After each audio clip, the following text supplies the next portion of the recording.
Shit.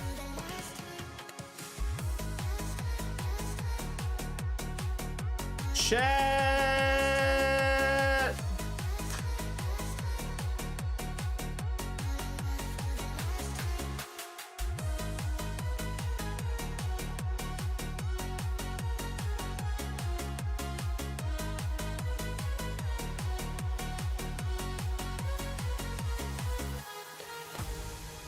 You guys are early, baby. You guys are early. Let's get some W's in the chat, baby.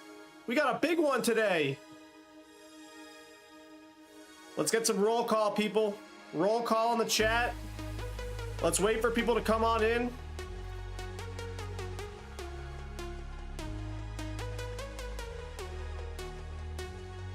This song's a banger, I'm not gonna lie. Non-copyright too. What's going on, Owen? What's going on, Alex? Stephanie Richardson, Jimbo.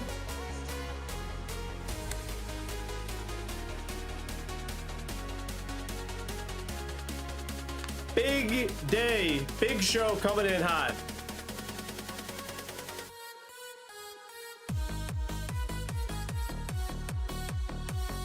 Holy Fit is right, baby.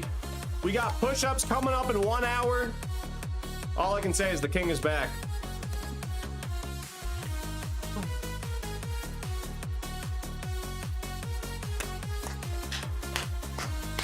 Big show, people. The Athlete Special Show, episode 4.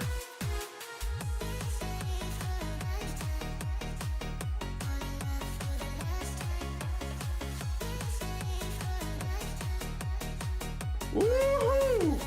I gotta get pumped up. Workout today. Who worked out today? I did.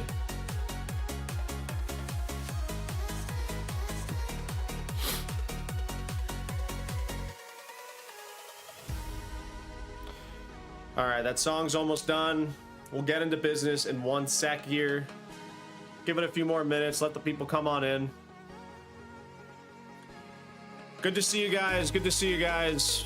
Got a lot going on tonight. A lot to get into. Big races this weekend too. Big races this weekend too.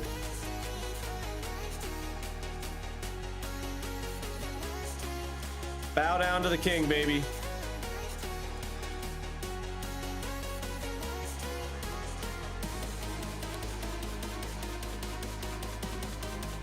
All right, enough of that music. I'm sick of it.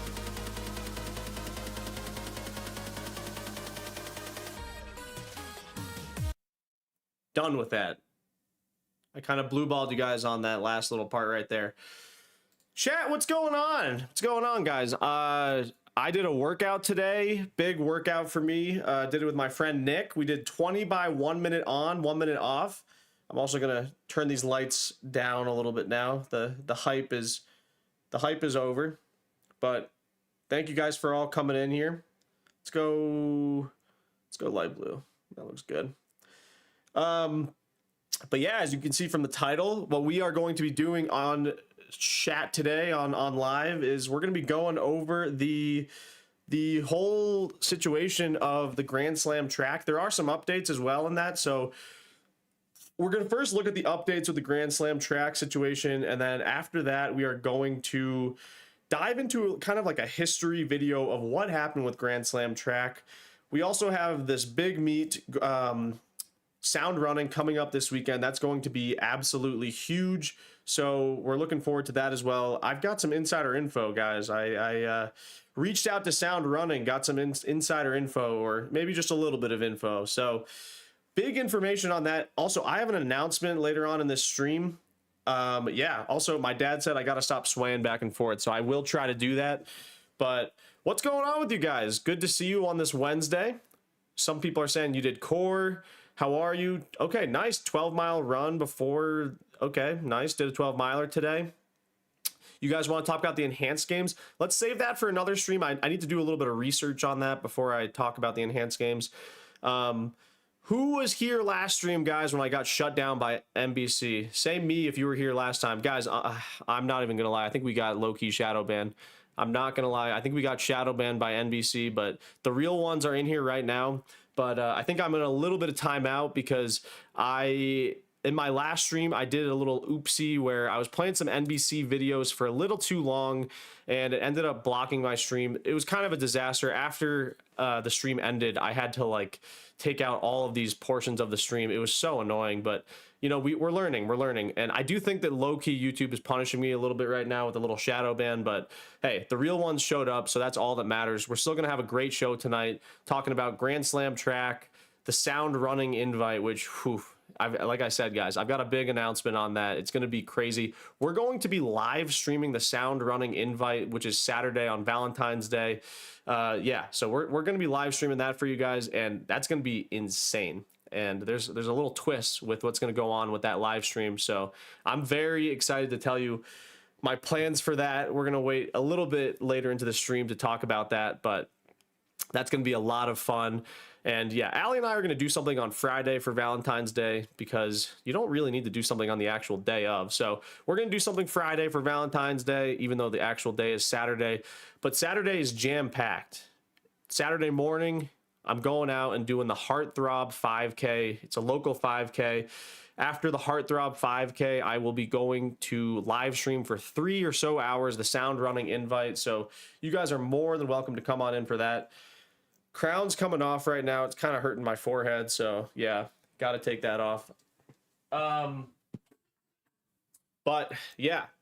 Anyway, guys, ooh, it was a little bit dark. But let's chat it up a little bit. Let's chat for the next 5 or 10 minutes, and then I'm gonna talk a little bit about some news with Grand Slam track. For those of you guys who don't know what's going on with that situation, Grand Slam track was a whole mess of a situation, a track league that kind of failed, and it was a tough look. It was not good.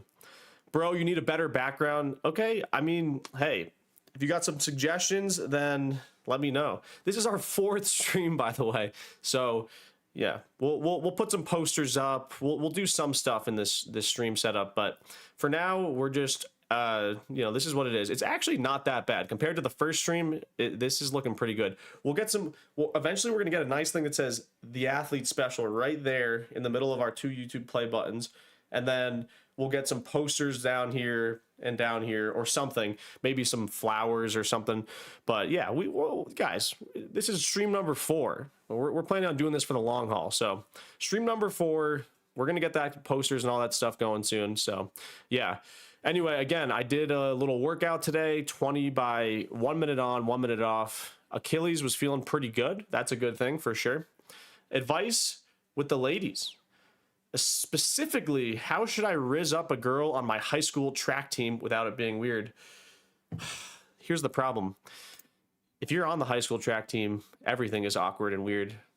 And it was back in my era. It is going to be weird trying to rizz up a girl, especially at track practice or cross country practice.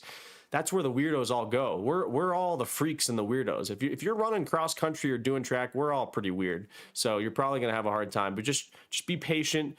You will find the one. I was patient. I found the one at some point. Just be nice. Be yourself. Be cool. You don't need to rizz up. If you're thinking about trying to rizz up a girl, you're already thinking all wrong. Just be yourself. Have a good conversation. Don't try to mog in front of her. Don't try to get frame mogged by the ASU frat leader. If you guys know what I'm talking about, you know what I'm talking about. So yeah, actually, when Allie and I first met, what we did was, for me to rizz her up, I just figured out what her interests were, and then I did things that she wanted to do. That's what you got to do. So yes, I did a cooking video with Allie, as someone is saying in the chat right now. So yeah. Yeah, thanks for keeping me entertained while I do the dishes. Dude, the dishes, my least favorite chore. Honestly, I'd rather fold laundry. I'd rather rake the leaves. I'd rather bag the raked leaves. I hate doing the dishes. There's nothing quite as bad. It's just gross, terrible, whatever. But guys, yeah, so last time we were on stream, it was Monday. I ran 10 miles Monday on a single. I ran 10 miles yesterday, lifted in the gym. Let me show you guys my back again. For those of you who didn't see it, I'm pretty sure you guys have all seen this, but my back, because I got it cupped on Monday, it's all messed up. This is, I think it's super, whatever, you guys, you see what I'm talking about.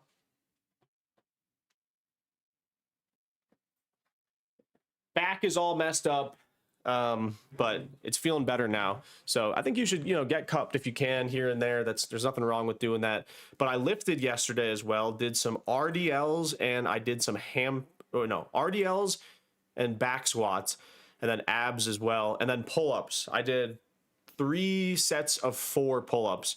So first week I did 3 sets of 3. This week I did 3 sets of 4. In an hour on the stream, we're all going to be doing push-ups for a little dance break. I'll probably take a piss in an hour, and then we'll all do push-ups together. So far, I've done 13, 20, and 25. So we'll see if we can break the record of 25 today on stream. Let's all get jacked together. Let's just do it. It's just don't do push-ups anytime besides my streams. Just save it for the streams, and you'll be good. So yeah. But okay, I'm getting distracted here. Yes, so I do have this 5K. Not park run, just local 5K I'm doing this weekend. I'm feeling pretty good doing this heavy duty mileage. I'm just hitting longer singles right now. It seems like it keeps my Achilles better and like less flared up type vibes. So yeah, doing that. And then after that, like I keep saying, we're going to be coming back to the studio right here, popping that live. And when we are live, we're going to be live stream reacting to the, what's it called? The Sound Running Invitational, and there's going to be a twist, like I keep saying, a twist to it. So yes, that's the plan. But okay, guys, also let's get some housekeeping business as well going. Make sure if you haven't subscribed to the Athlete Special Clips channel, you subscribe up top. I left a pinned comment up top. Guys, we already have a clip popping off. I talked about Femke Bowl on my last stream, and I posted a clip. It's got 15,000 views. That's what we do, people. So for you guys, it doesn't really matter, but just make sure to subscribe to that channel, please. It actually helps a lot. So just do that right now, because we got to get to 1,000 subscribers so then we can monetize, because it's all about the money. It's all about the money. Not really, actually, but seriously, just, subscribe to that channel. The clips are popping off. You guys probably saw that live, so that was sick. In the future, we're obviously still going to be doing a lot of reacting videos and checking out stuff. We're not going to be watching NBC specific clips anymore. And when I am reacting to videos, I will be a little bit more careful, skip around a little bit more, commentate a little bit more, because when I sort of just sit there and watch the video for a while, that's when NBC or whoever's coming with the big lawyers, the big corporations, that's when they come and get you. And we don't want another situation. We don't want to get a ban check again. So that was a bit of a tough go last stream. Sorry about that happening, but anyway, we move on, we move forward. Yeah. So NBC is my total op, but the thing is, the Athlete Special show will be bigger than the NBC at some point. And honestly, trust me, you guys just gotta trust. I did YouTube for 10 years straight, and I never quit. So have some faith with these live streams. We're gonna be the #1 talk show out here. And we're going to be expanding out to other things, running related, everything we want. So anyway, am I over yapping? Let me think of other things I wanted to say. Training in general, going pretty good for me. Everything's feeling good, and body's feeling really good now. The lifting, guys, here's the hack. I think people always say lift on the day of the workout. I say lift the day before the workout. A light little lift the day before the workout. I was feeling activated today. My cheeks were tight. Pause, but they were feeling good. I was feeling tight in the cheeks. The hammies were feeling good as well. So I don't know, maybe it's just me, but I feel like low-key the activating aspect of lifting the day before a workout kind of hits. And that's what we did in college as well. So who knows? That might be the move. So yeah. Okay, guys. Anyway, let's dive into today's main subject. So again, what we're going to be talking about today is we're going to be talking about Grand Slam track and field, and then we're going to be talking more about, obviously, Cole Hocker, King Hocker himself, the king. I'll be telling you about a little bit of insider info I've got going on with the Sound Running invite. Didn't get much, but yeah. And then we're also going to talk about Sam Ruthe, who is racing Cole Hocker this weekend, the phenom from New Zealand / Australia. I always forget where he's from. He did a Workout Wednesday video, so we're going to check that out as well. Let me know what you guys want to watch first.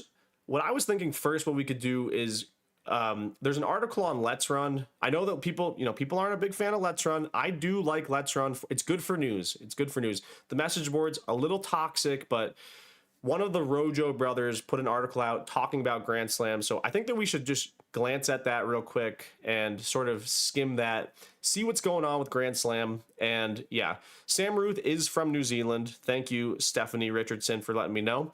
But yeah, we're going to start off with the Grand Slam situation. And before we get into this article, I'll give you a brief synopsis of what Grand Slam is/was. So Grand Slam Track was a track organization that was created by famous sprinter Michael Johnson in 2024. It was a very big deal.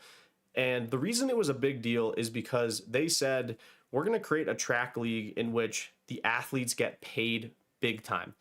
The big problem with track and field that we always want to talk about is that athletes never race against each other. A great example would be Josh Kerr doesn't race that often. And that's because he's always targeting himself towards the biggest event of the year, which is the World Championships. He gets a lot of crap for it, but as an athlete, the most important race of the year is the World Championships.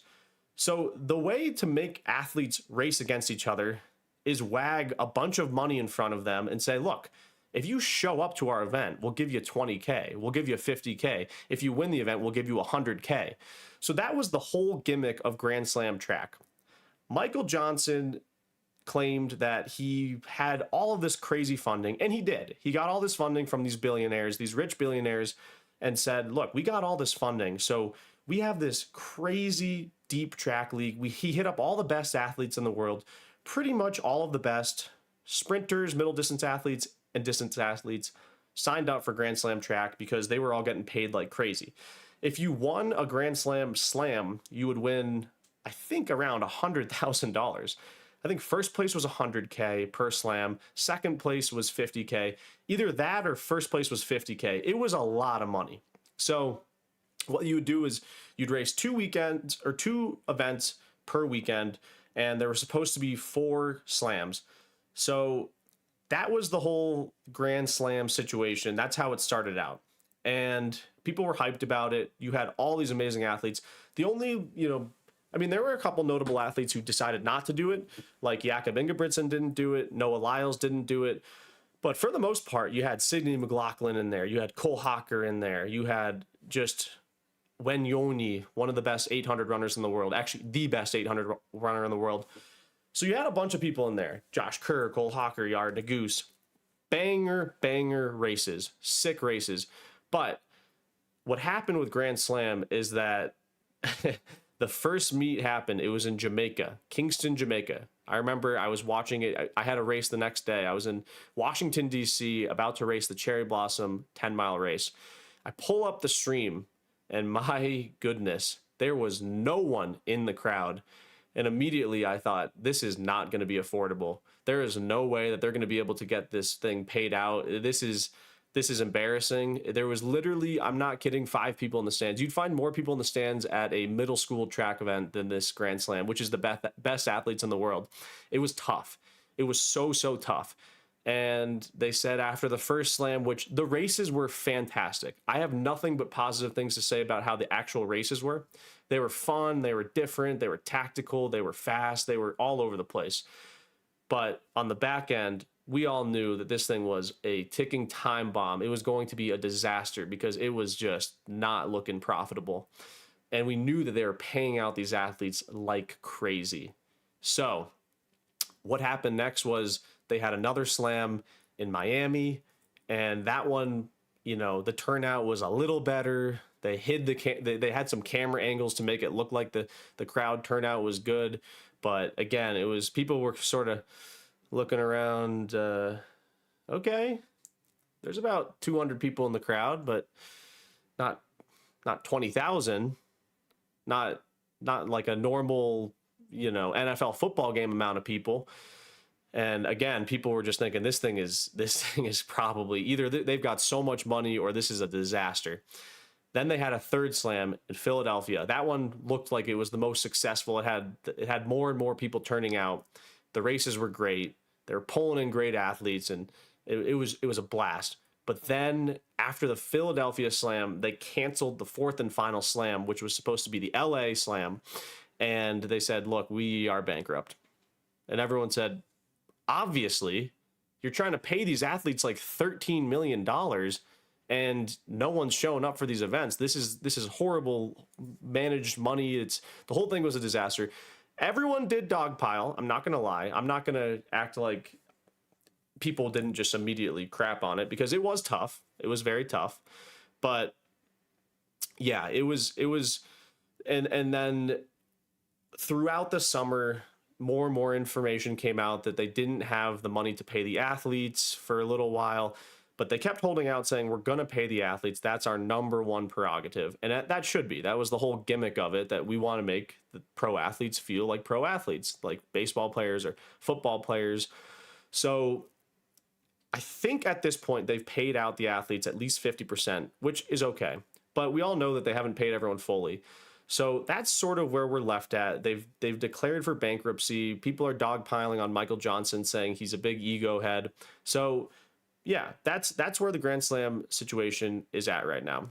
Now, today an article came out on Let's Run. We're gonna go over that right now, and it's talking about a method that they want to do the payments for. So we're gonna check that out right now, and then there's going to be a video. I kind of want to skim a video just sort of seeing what the whole deal with Grand Slam was. So we'll do that, and then we will determine as a chat if we think that Grand Slam has any chance for a season 2. Because, I mean, I personally don't think that there is a chance for a season 2, but who knows? There might be. So I'm going to pull up this Let's Run article, and we'll skim it. We'll take a look at it in the chat together. But how are you guys doing though? You guys enjoying your Wednesday? What are you guys up to? I know you guys are watching me, but what do you guys have for dinner today? What are you guys doing? Okay. The famous Let's Run, it gets a lot of crap, but it's an enjoyable website to be on. I'm not going to lie. You might be copyright from FlowTrack on Ruthe workout video. I know a few people at FlowTrack. I think that I can watch little portions of the video, but we'll be careful with it. But okay, so here's the Grand Slam article by Weldon Johnson. So let me just make sure. Okay, you guys can see. Nice. So the plan filed in the bankruptcy court for the District of Delaware is dependent on a new ownership group or plan sponsor. Let's figure out what the plan is. Okay, so the proposal is a calculated move to keep goodwill with the league's most essential assets, its athletes, which they should do. So basically they're saying they don't want to screw the athletes. But this plan is kind of insane. We're going to look over it right now. Was it up here actually?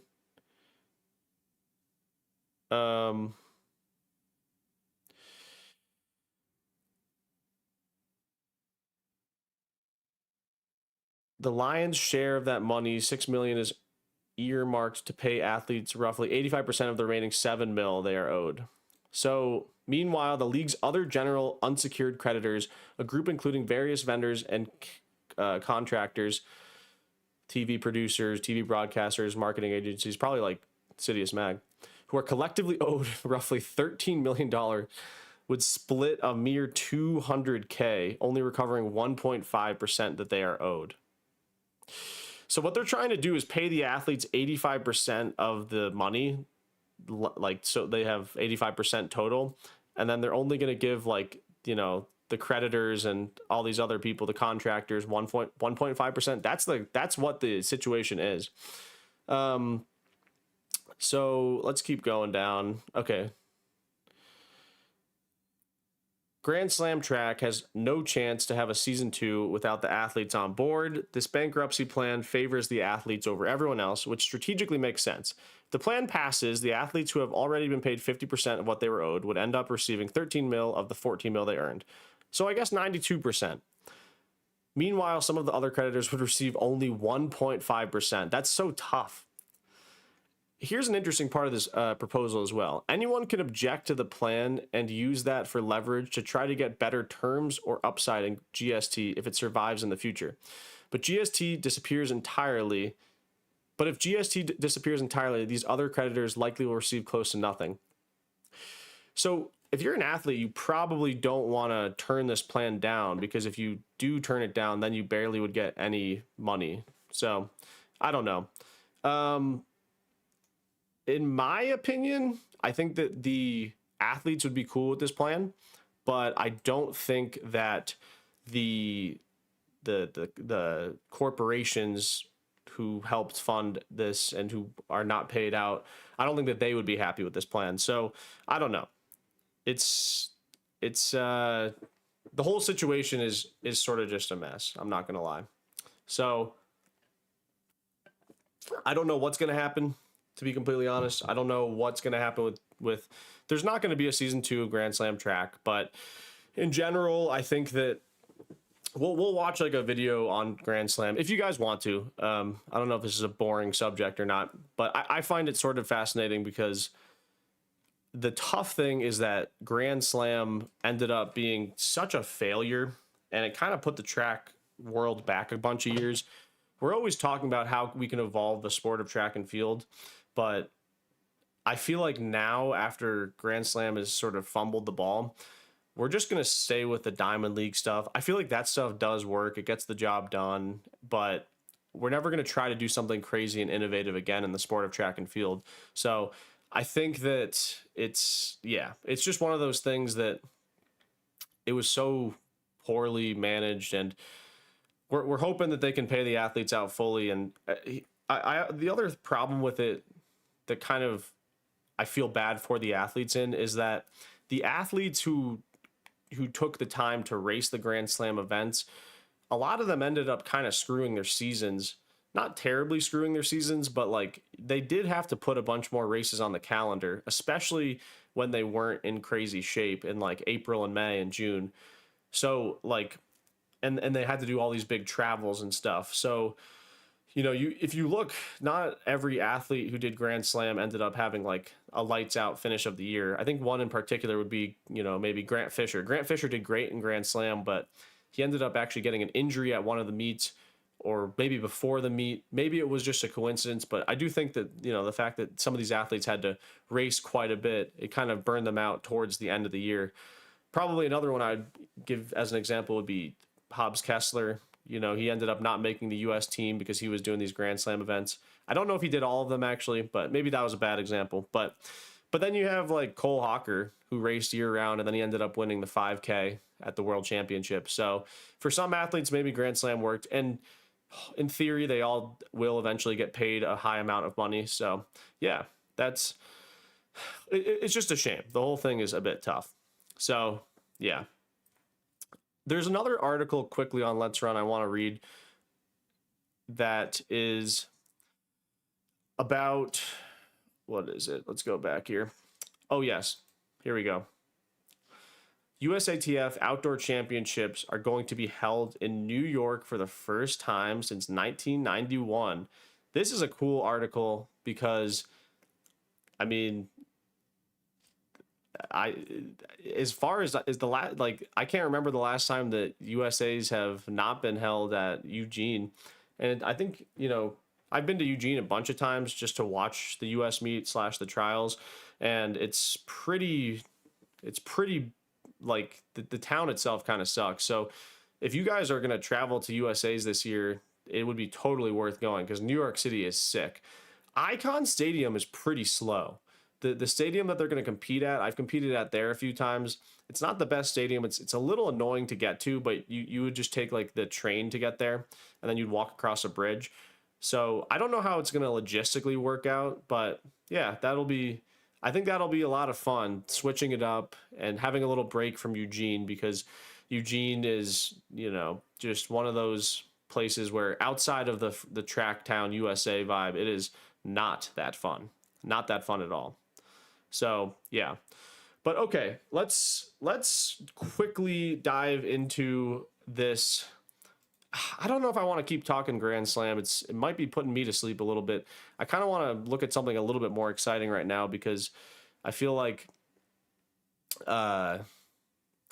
we should watch this other video, which is let me pull it up right now. I wanna look / talk for a little bit just about the Sound Running Invitational again.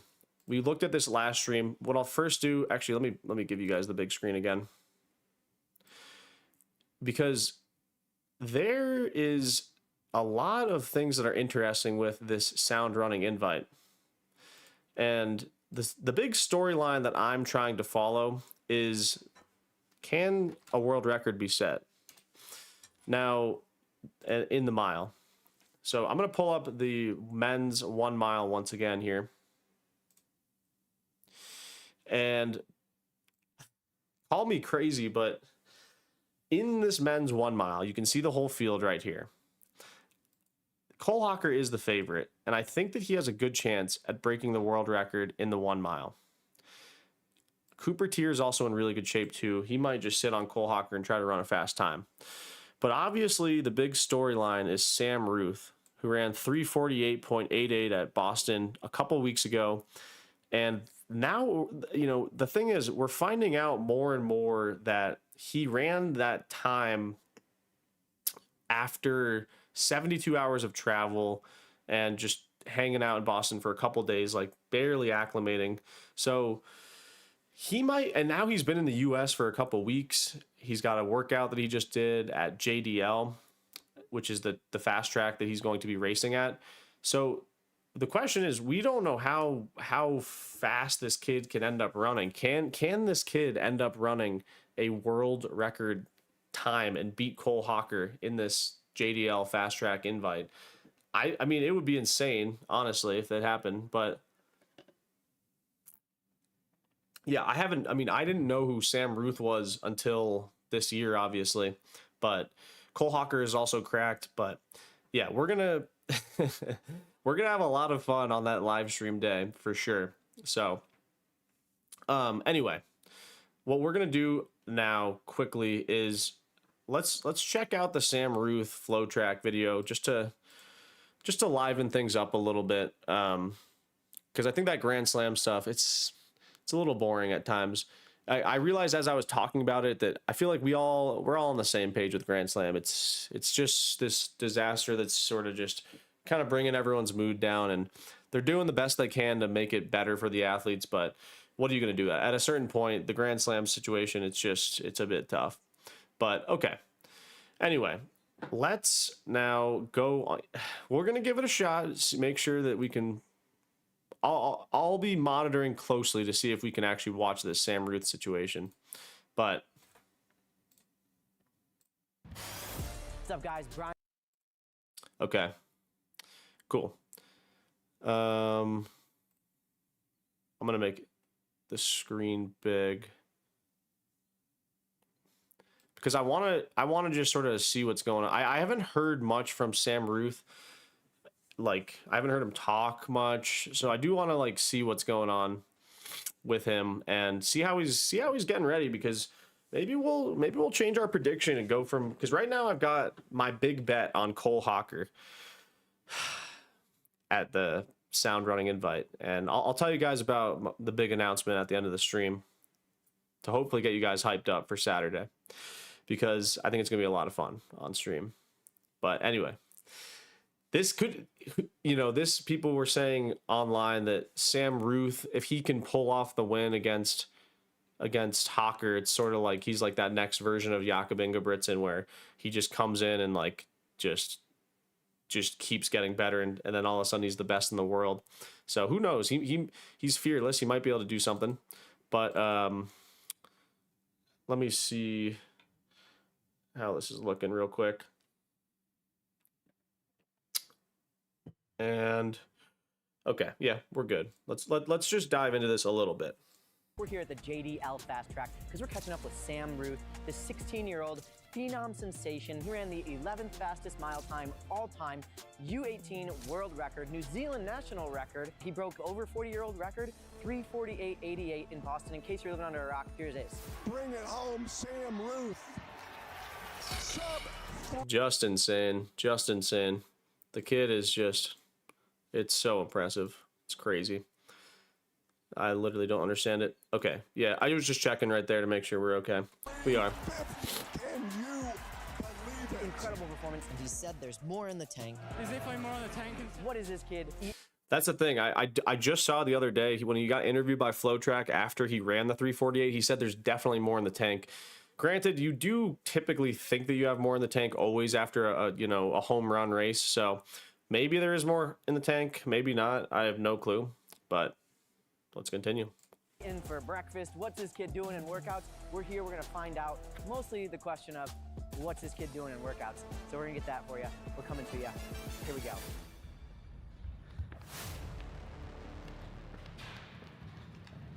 Let's see what he's saying here. What do you reckon? That's 10-4s. One's reckon harder. Wait, is it 10-4s and then... Oh, no, that's it. That's good as. Do 10-4s. That sounds way more. I think that's Sam Tanner, his teammate. They're like New Zealand teammates. He was in that 348 race, but he like hurt his ankle or something. Maybe we'll find out more. Let's also see if they're just going to chat for a while. Okay, we can keep going here. And it's kind of staple. I mean, that could be good either way. 5 times 100. Yeah, this is a really good workout. Yeah. Either one of these would be awesome. Yeah. Sweet. And then shoot up the other one. And that was the other one I wanted to do. Yeah, your dad sent that one. So Sam, we're here, JDL, North Carolina. You obviously were in Boston just last weekend, recently. 348.88. Have you kind of had more time to like let that sink in and settle with like what you did? Yeah, I mean, the last couple of days have definitely been quite crazy with all the media and everything that's been going on. Finally starting to comprehend it, like I've started realizing all the... He also went wide with like about 120 to go in this race. Yeah, about 120 to go in this race, which is pretty good tactics, honestly. So I feel like he ran a pretty smart race. Let's see. About that race and like what really went down, and yeah, it's quite crazy and still can't fully comprehend it, I guess. Just absolutely wild, right? Like 11th all time, just breaking a national record at just 16 years old. It's just so many things. Like I still can't wrap my mind around it. What's kind of this week look like? What's the next few weeks look like? Obviously, you're gonna be in the States for a little bit, having a couple races. What have you kind of been doing between Boston and now even? The 348 changed things up as well a bit. We're here for 2 weeks. Then we're going up to Boston and we'll see what I race up in Boston and see if it's another mile. But yeah, That's another interesting thing to note, that he's going to be, still in the U.S. after this race. I think that rumor has it he's going to be doing a 3K in Boston. So if he ends up running a 3K, who knows what he's going to run in that. That'd be kind of crazy. I'll be interested to see what he can run in a 3K, because if it is, how do I put it? If he's still super young. He's still, I think we find out we all know he only does like 10 or 11 mile runs is his longest run. But yeah, he's gonna, I don't think he'll be able to run like 7:30 low in a 3K yet, but comment down below in the chat what you think he can run in a 3K, because he's so young. I don't know if he has that strength yet. I'm gonna keep playing this. I'm gonna do something on my laptop while we're watching this a little bit. I'm obviously paying attention, but I'm gonna mess around with some analytic stuff on the stream right now. definitely got Just keep watching here. A lot more time in the US and a lot more training to be done, and hopefully some more improvements. Awesome. And then how's today's training session kind of fit into this training block, this few months here where you're really going after some times? Yeah, I mean, today's training is probably just a bit of a freshener up. What is the workout going to be today? The workout today is going to be a 2K tempo followed by 2 600s at probably like goal 3K pace-ish, and then 2 400s. Okay. I would say this workout, 15-minute jog, that's what we did in college. The 2K tempo, that's pretty chill as well. That's to just warm up the aerobic system. And then he's going to do 2 by 600, which is, for him, this is like a cake. Those times are cakewalk. For me, that would be very hard to do right now. 2 by 4, another cakewalk for him. That would be very hard for the average person to do, like me. And then 2 by 2 and 25 to 26. This is, for him, this is a tune-up workout. This is not hard for him at all.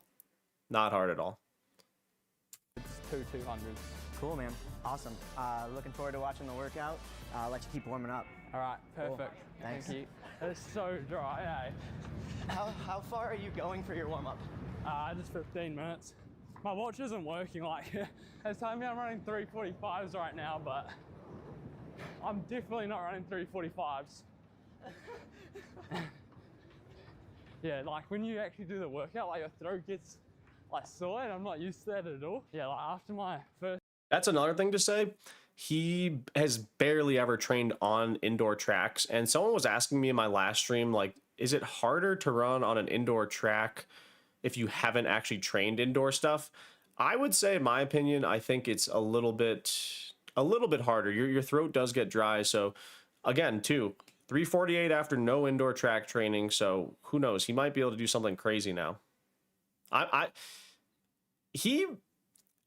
Call me crazy, but the kid might actually be able to break a world record. I'm not kidding. Session, I was like coughing for the next 3 hours. It was ridiculous. I'm gonna flip now so I even it out. Sorry, people. The ads are a bit tough. We got to get the YouTube Premium.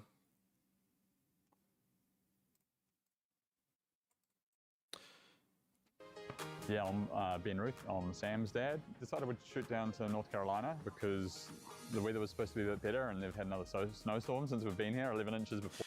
I'm actually interested in this part too, because I want to know if his dad, I want to know how involved. It looks like his dad is his coach, which can work. It also sometimes doesn't necessarily work, but for the most part, like I had my dad coach me for a while. It worked great. So there's always something special about a father-son situation. Always something special. Before we got here, and now another inch or two today. To be able to use the track facility indoors means that we don't have to worry about the outdoor weather conditions, and it's been a mad few days, a ton of media, and yeah, it's just trying to keep things as level as possible for Sam really, and he's had the luxury of, this will be his second workout on the track, and so just getting to know the track, and given that this for you was his first time racing on an indoor track ever, so it's quite good just to get a feel for it, and yeah, hopefully he'll feel a bit sharper in spikes. He was in flats before when he was working, so should be good today. I'm sweating, it's so hot in here, eh? Especially once you run past this big thing here. It's like a heater or something, eh? 3.5 more minutes. Your pace lights ready? What are we doing? We've got the pace lights ready. Oh, they're going to do pace lights for this workout as well, which is also a good thing to note because that means that they're going to have pace lights for the actual race, which is huge. So yeah, I don't know. I'm excited to see his form too in a workout because he also just seems like such a good kid. He seems like he's got his head on his shoulders well. He seems like he's very mature for his age. So I'm excited to have more Sam Ruthe in the conversation. I mean, at this point, the kid's gonna be a star. So yeah. And we're gonna hit 2K tempo. I just need to go over there and press start, which is pretty exciting. Dude, that's sweet. I'm gonna press go on the wave lights. But it's gonna lap first. So you got to lap like last time, before you start the workout, and then once it comes back down the home straight, jump on and go. 3 minutes after the tempo. Whenever the lights go after the tempo. Yeah. And then you've got. Also, I've never personally run on pace lights before. Comment down below if you have.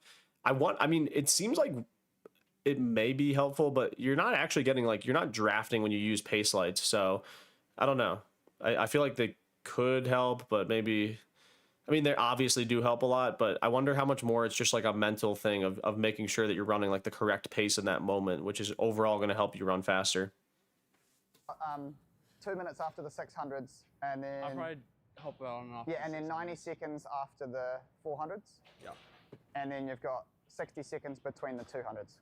Alright. Easy then. Easy session. Easy session. Always easy. Always easy. Make it look easy. 2K tempo is basically the warm-up anyways, isn't it? Yeah. Are you ready to go? Basically.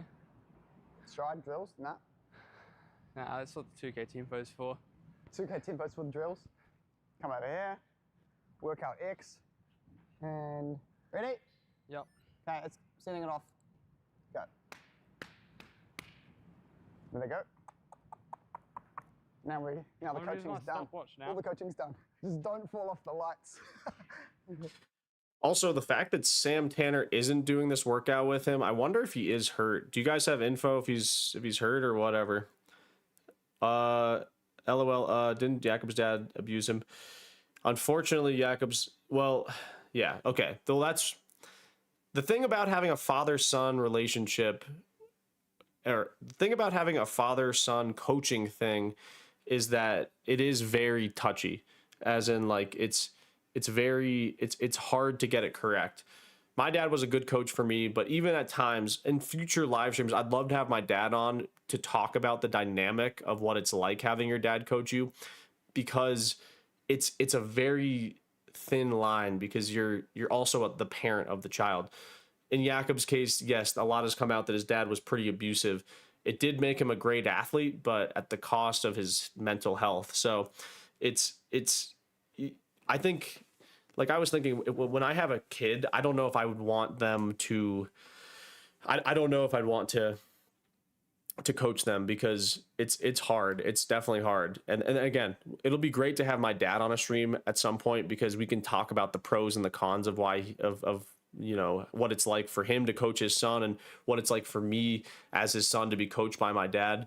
Because at the end of the day, if you have a good relationship with your dad, you really want to, you want to impress them, you care about their approval a lot, and that's an amazing thing. But that also, you don't want that to be used in a negative way. So yeah. Anyway, it seems like, I'm sure Sam Ruthe's dad has a good relationship with him. He seems really excited about him, but you know, we'll never know. This is bad having the lights, because you guys are gonna be able to tell if I fall off the pace or not. Yeah. I can just lie otherwise, but Yeah, like, oh, the pace lights are wrong. Oh, that'd be actually real I bad. was Sam doing 10 meters behind the pace lights. Yeah. Secretly, I've just stitched them up, and the pace lights are actually way more aggressive. Don't look at your watch. My watch doesn't like Carry isn't it. accurate at all. You know, this track doesn't look that banked. I wonder if they make the banks higher. I'll tell you this. I ran on this track in 2018 when I was a junior in college, and this track used to suck. I'm not gonna lie. The JDL fast track used to suck. I hated running on it. I like running on it. I mean, I would like to run on it now that it's banked, but back in the day in 2018, this track was just a flat 200 track. It's in North Carolina. We would do a DMR on this track. And the reason we would go, all the best teams in the NCAA would go on this track we would go to get a qualifying time for nationals in the DMR, because the trick about this track before it was banked is that the conversion was crazy. So like a flat track conversion, it was stupid. It was probably like, it shouldn't have existed, honestly, because every good NCAA team knew that we could just go to this track and then run like 8 seconds slower than what we normally do in a DMR, maybe 10 seconds slower, and you get like a 10-second conversion or something like that, and then you qualify for nationals. Granted, our team was very good. We got third at NCAAs when I was there twice, so we were a legit team, but you kind of had to go to this crappy track at the time. But now it is a great track, and well, I think we're in for a treat this weekend. I really do think we're in for a treat when these athletes get to, you know, go all out on it. But let's see. Sam Ruthe's little 2K tempo. Let's see how he's looking in this. He's got his Nikes on. He's looking like he's about to rip. Not rip, Mate, but I ran 350s for the wall 3, currently. 2, go.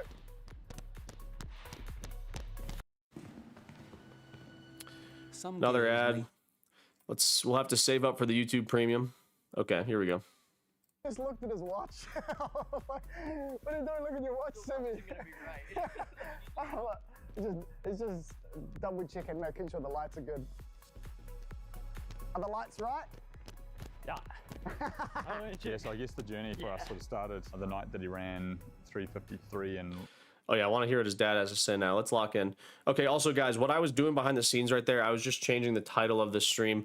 I think that, so I titled it Grand Slam, but the viewership was a little low, so I changed the title to Cole Hocker or Sam Ruthe, because at the end of the day, guys, as I was talking about the Grand Slam stuff, I'll just rant about it for 1 second here. I don't really care that much about it, and I think that you guys don't care that much either. What I care about is the track races going on. So again, another little learning, you know, learning lesson of the streams. Let's watch stuff that we care about. Who cares about the logistics and that crap? That's not what I'm doing here. So I apologize if I bored you guys to sleep on the Grand Slam stuff. Even I wasn't feeling that, but the stream's back in. We're feeling good now. We're feeling way better now. So Unk is in the house. Let's check out Sam Ruthe's dad. Let's see what Mr. CK Coaching has to say. Whanganui in New Zealand. On the light, Sammy. The next day we drove 5.5 hours back to our home in Tauranga. We were supposed to fly out the next day to New York, but there was a snowstorm in New York, so all the flights were cancelled, but managed rerouting through San Fran. So we flew to San Fran a day late, stayed in San Fran 24 hours, flew to Boston, got there 72 hours before the race. So he got to race in reasonable condition, just over 50. His travel sucked. Sam Ruthe's travel sucked before he ran 3:48. Dude, do I become a Sam Ruthe guy? Do I become, because right now the stream is titled Cole Hocker or Sam Ruthe. I'm a Cole Hocker guy right now, and I've got my faith in Mr. King Hocker this weekend in this mile, but Sam Ruthe is sort of, he could be the guy. Also, I wish that Cam Myers was in this race.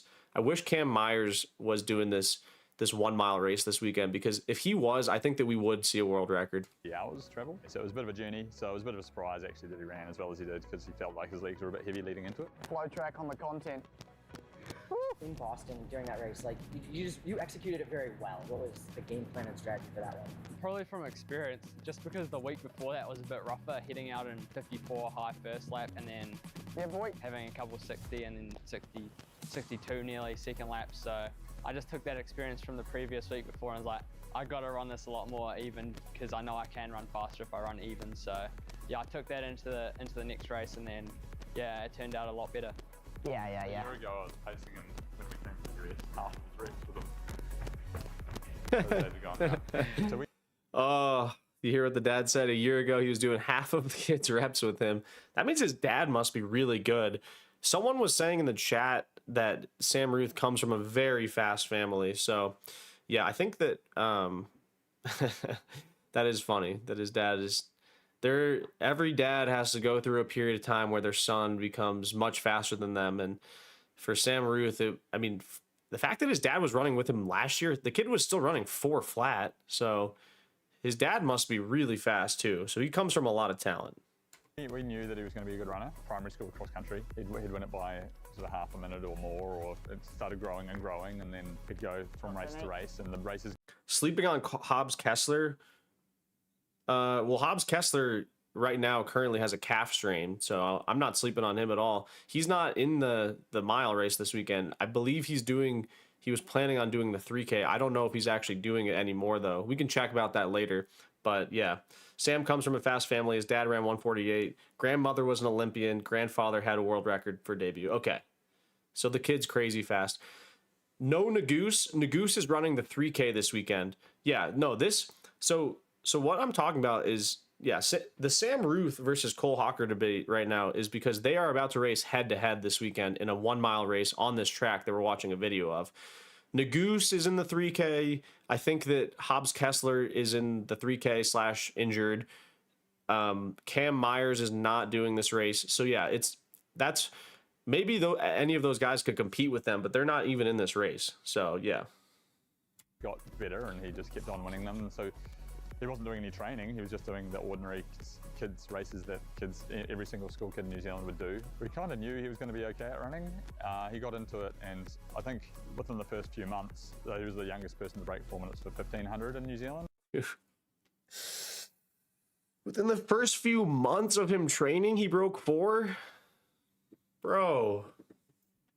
Within the first few months of him training, he wasn't even training seriously until last year, guys. It's all talent. Everything is talent at the end of the day. Heard it here first. Like all of a sudden, it was like, oh wow, actually, he could be reasonably good at this. And you should say his hot streak's sort of been a year, but his hot streak's really been 3 years since he started. Like ever since he started running, he hasn't had a bad race. Like he's just got better and better, and like we're constantly kind of prepare him for bad races. He hasn't had a bad race since he started running, coming from his dad. And his dad's obviously going to hype him up, but his dad's going to be realistic. Bro, I don't know. This is a good little research piece that we're doing right now, because maybe Sam Ruthe can beat Cole Hocker this weekend. And dude, what we saw last outdoor season when Cooper Lutkenhouse ran 142, that was insane, right? And it kind of came out of the blue. Could we see something like a Sam Ruthe breaking the world record this weekend? I don't know. Maybe I'm glazing a little too much right now. I should just let him work out. And let him know that this isn't normal and the streak's got to end. But he's just gone from ridiculous thing to more ridiculous thing, and it's hard to get more ridiculous, but he still finds a way somehow. So I don't know when that streak ends, but we'll be there for him whenever it does, and prepared him for that, I hope. And it just goes from strength to strength in the meantime. So enjoy the ride. One more lap. One more lap. Turn to go. Nice.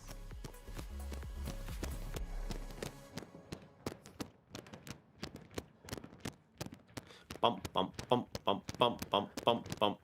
Clopping away. No music in the background for the rawness. Shot, Sammy.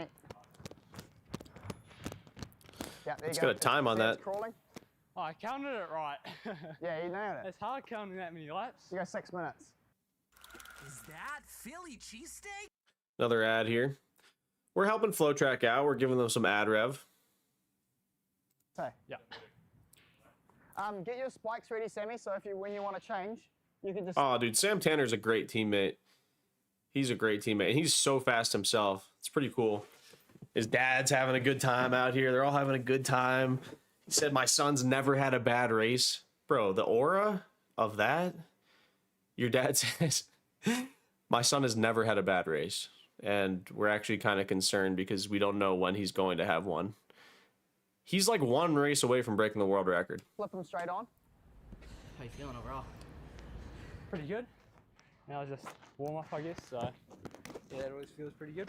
2 minutes and then two 600s. Two 600s at 133. Yep. Yep. And then two 400s at 57. And then two 200s and 25 and a half. All right, keep this smooth. I wonder, because now he's doing 2 6s, 2 4s, 2 2s. Pretty simple workout. I wonder like what his hardest workout he's done is. I wonder too, like with the way that people train, because he's not doing like crazy threshold stuff. We know that he doesn't do much mileage at all. I don't know what if anyone in the chat has the amount of weekly mileage that Sam Ruthe does, let me know. But I think that his obviously, his longest run's 10.5 miles, but mileage wise, I don't know what the longest week he does. I think I saw somewhere that he does about 90K a week. So 100 kilometers is 61 miles. 90 kilometers is 50. I think he does the highest mileage he's done is 55 miles a week. So yeah. Highest week was 90K.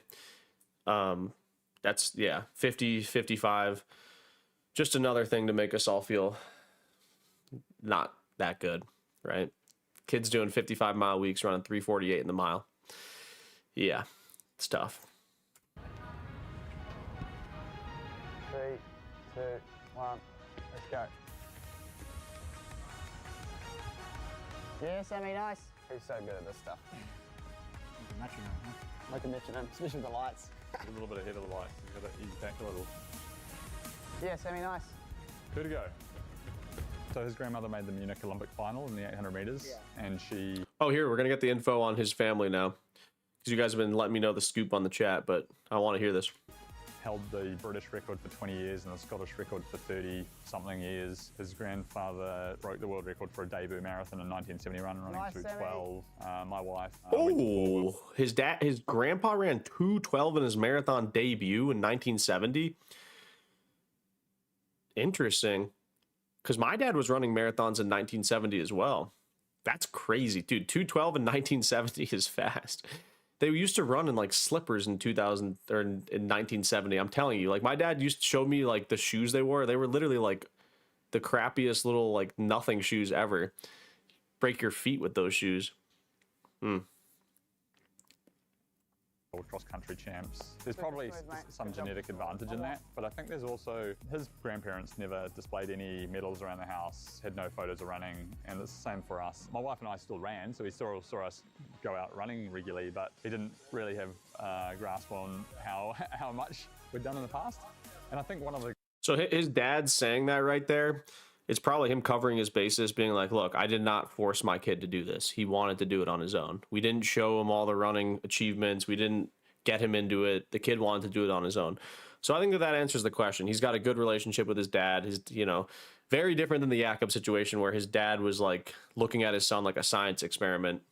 I think that Sam Ruth's dad just basically saying, look, we knew he had the talent, but we didn't really like push him into it. Good dad move right there. Good things about that is he has this like, the lack of knowledge means that he's not really aware of the limits or where those lines are. So he just...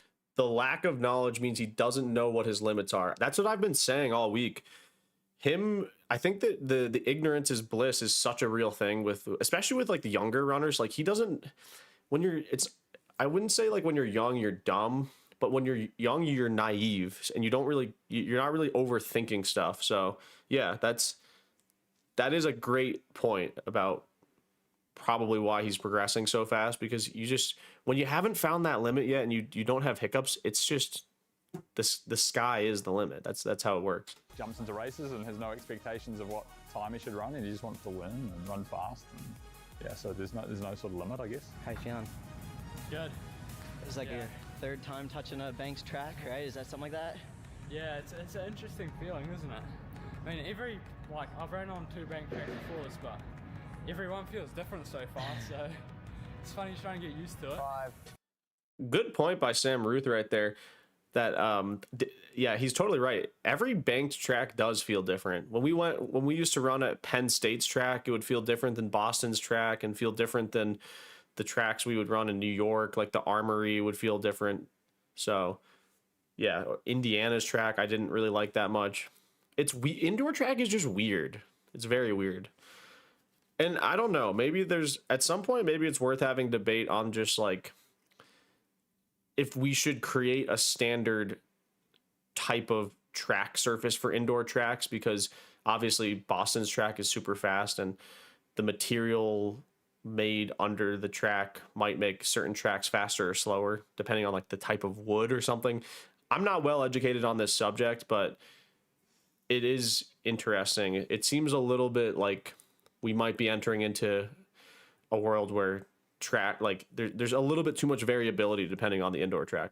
4, 3, 2, 1. Nice. No jump start on him this time. Yeah, he got a jump on it. The people around me and the experience, it really makes it hard for me to muck up my own running career, just because they've all learned from their own experiences, and they probably would tell me if I was doing something wrong. They've made a lot of mistakes all joined up together, and I feel like they've just put all those mistakes all in one big bowl and just made sure I don't make any of them.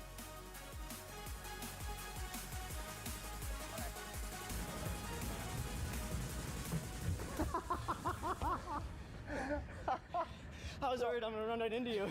Shout out to the flow track guy running next to him in the workout. No, he looks so easy though.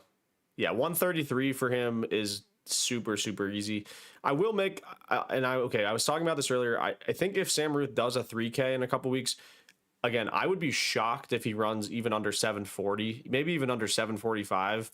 Maybe I'm completely wrong, but I'm like, don't you have to run even a little bit of mileage to be able to run a fast 3K? If the kid's doing 45 to 50 mile weeks, like if he ends up running 730 in a 3K, my baseline of what I think it takes to be good at running distance events will forever be changed, because at that point it's like, okay, clearly mileage doesn't matter for 3K, 5K. That was like... The lights are set for 133.0, and he nailed it, 133.0. Which you'd expect, but it's kind of cool to actually have, like do that. If you could design your whole year to have perfect workouts every day, this stuff's like life hacks, eh? Right?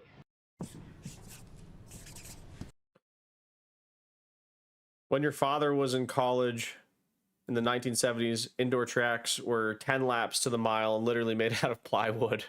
No, I know. He used to say that. Tracks are approved for records, and if some are faster, Boston, it seems like it is inevitable at some point it will happen. Yeah, that's what I think. Justin Knight did 50 miles a week in college. I feel like the Justin Knight thing is, I've heard that rumor for years, but I also heard from people that knew him that when he said that, he was literally just trolling Flow Track. So I don't know if you guys heard that as well, but I literally think that he was just trolling people when he said he did 90-mile weeks or 50-mile weeks in college. Maybe I'm wrong, though. British guy ran 13:30 off 35-mile weeks. Mileage doesn't matter. It's about quality. Also, a lot of cross-training helps. How's your dad doing with his sickness? He's back. My dad is feeling better, but he gave the sickness to my mom, so now my mom's feeling a little bit sick. So I think it's just one of those classic winter viral things going around. I mean, a couple weeks ago, Allie got sick, and then I got sick from her. So, yeah. But yes, Keith sent me a big text today saying he said he's back. He said he did 6 miles on the bike last night, and he's going to ramp it up to a 20-mile ride today. So my dad's very into doing a lot of exercise stuff. So whenever he's sick and he can't work out, he gets very sad. But yes, he's doing well. Thank you for asking. I appreciate that. Oops. So he's got one more 600, and then he's got 2 4s. Squad and 2 gets 2s. to the level that I've been at, especially over the last 6 months. He's actually so strong for someone who's done such little training, and so for him to like be there in threshold workouts and also pushing me in the speed stuff has been pretty cool. It's been a pretty special journey watching him go from this little 14-year-old or 12-year-old winning Ames games where I'm taking photos with him like, oh, hey buddy, to like him being taller than me and smacking me around the workouts, you know, it's like. The student becomes the master, Mr. Sam Tanner. It's tough. It's tough when those younger kids who just seem like little kids just become amazing. But yeah, it's cool to see as well. But it seems like everyone only has positive things to say about Sam Ruthe. I used to train with Sam, absolute machine. We would all be doing the same workouts, and he would just get better and better and better. We had multiple 346-15 guys, and he just blew past all of us. Yeah, I mean, I've worked out with people who are super, super talented as well, and it is crazy. Like, I guess for instance, like my one little story with that, I guess when I was in college, I worked out with some people who were like top of the NCAA, and yeah, they would just do the same workouts as us, the same mileage, and then they would just run 3:57 in the mile. And then when I did the Brooks running thing for a year, I did pretty much all the same workouts as Josh Kerr. He'd be like huffing and puffing on like tempo runs, running like 5:20 pace, and then he would just like have this gear that was just disgusting. He could just close a workout in 50 seconds in the 4, and it was like, what? Like, at a certain point, you're just like, I can't do that. Like, I can work as hard as I want, but I literally can't do that. So that is the difference of like those super, super talents. They're literally like not people. What the heck, man? It feels like it's just happened in such a small period of time, and so it's crazy, really, to be honest. Good man. This is a lot of risk for a workout. It's a lot of risk for a workout. But bro, you got 90 seconds. It's not that much risk. It's great, actually. What? Yeah. Is it a lot of risk with the cameraman? I feel like the progression has just been based off. Oh, also, let me ask you guys this: what are the new Nike shoes that are out? I have a pair of Dragonfly 2s. Are the next pair of Dragonflies like way better than the 2s? Because if so, that's interesting as well. My training, because my coaches really made it so I'm just building on training, and you know, as I get older, I get more and more training. So let's see how these 4s go for him. One of my first years doing over like 60 kilometers a week. So I guess just the more Ks I do, the fitter I get and the faster I become. So.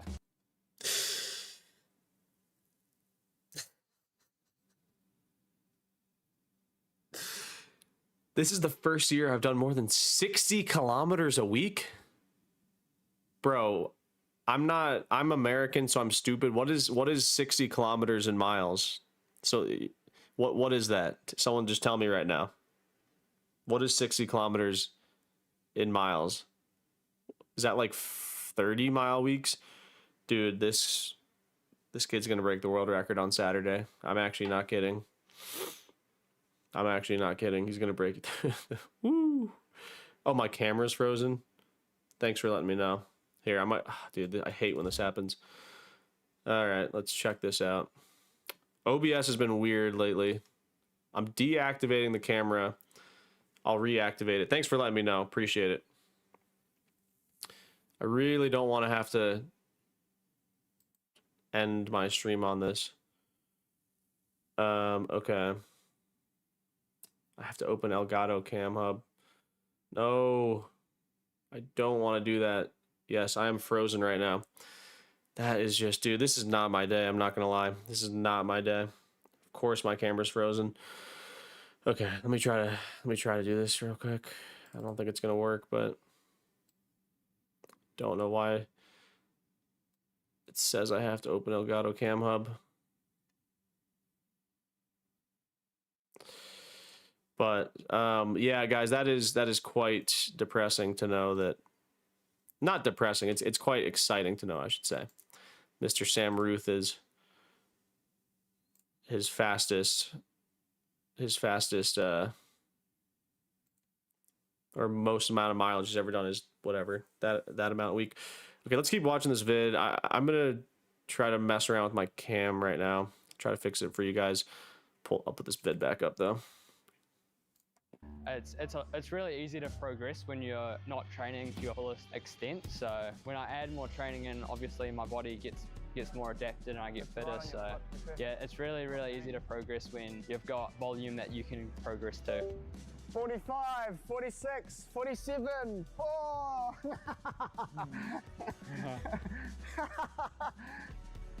So now you're doing 2 twos, 25, 5. He probably run fast. I've definitely had I want to some see him feedback run from people that faster. talk about See what he looks pushing like. kids to- Also, one sec, guys. I'm gonna try to. Bro, it says, what does this say? Please run Camera Hub to use Elgato Camera. But then I have to exit out of OBS, and then I have to exit out of the stream. That's the issue. Oh, goodness. Oh, goodness. Of course, as soon as we start cooking people, this is what happens. This is what happens to the best of us. All right. I'm going to have this video up while I'm doing something else. fast and too soon and things like that. 3, 2, 1. Yep. The funny thing about that is like we're the opposite of that. So we actively encourage them to do other sports and not running for a long time. And even the mileage that he's doing, like often it's about 70K a week. The biggest week is 90K. So one of the things that I've thought is everybody on the start line, they're either trying to run as fast as they can, or they're trying to get into better races so that they get pulled through to better times. And so the perception that we're pushing him, I think, is just unfounded. All we're doing is trying to find a race where he's going to have a challenge. And for most kids, that's their high school races or their national champs or their state champs. But for Sam, he's got to travel internationally for that. Oh, guys, also let me get my camera out of the way so it doesn't look so ugly like that. Sorry, we're just doing some technical stuff while you guys are watching this in the background. But yeah, dude, his dad is just such a nice guy as well, and he looks, dude. The most fun thing to do when you're like 16 as a runner is just rip an all-out 200. At the end of the day, there's nothing more fun. Literally nothing more fun than doing that.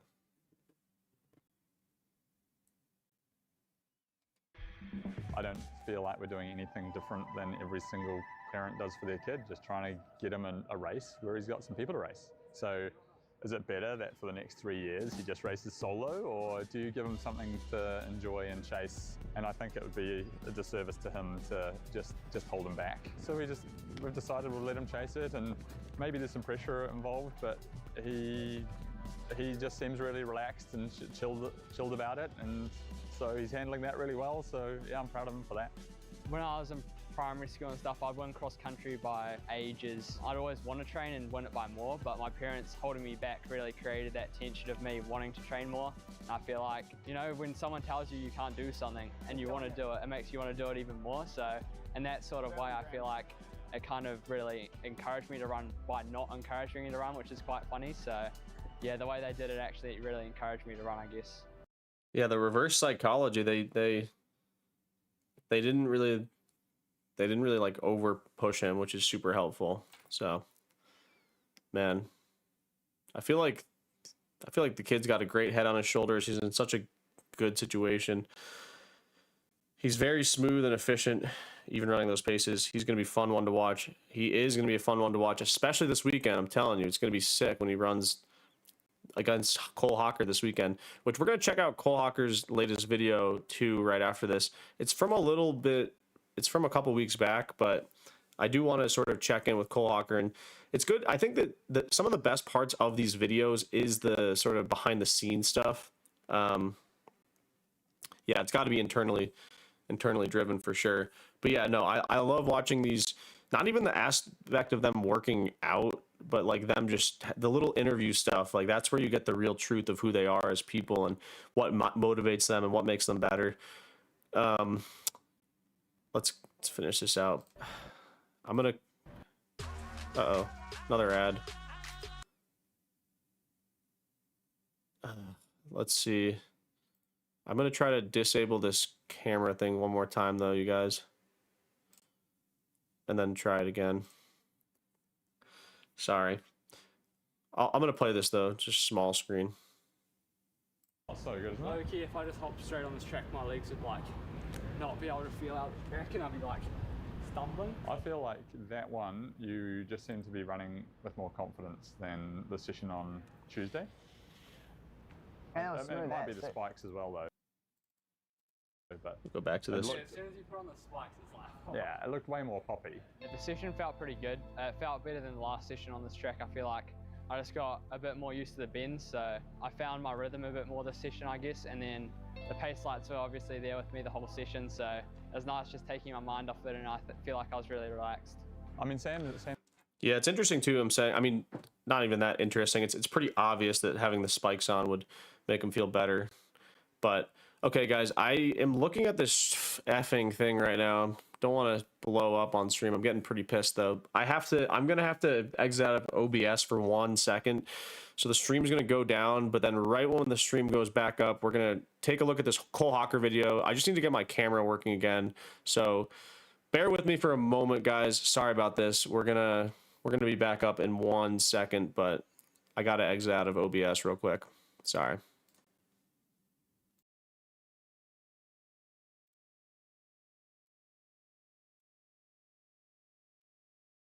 Okay, actually that was not that long. Okay, that was way quicker than I thought it was going to be.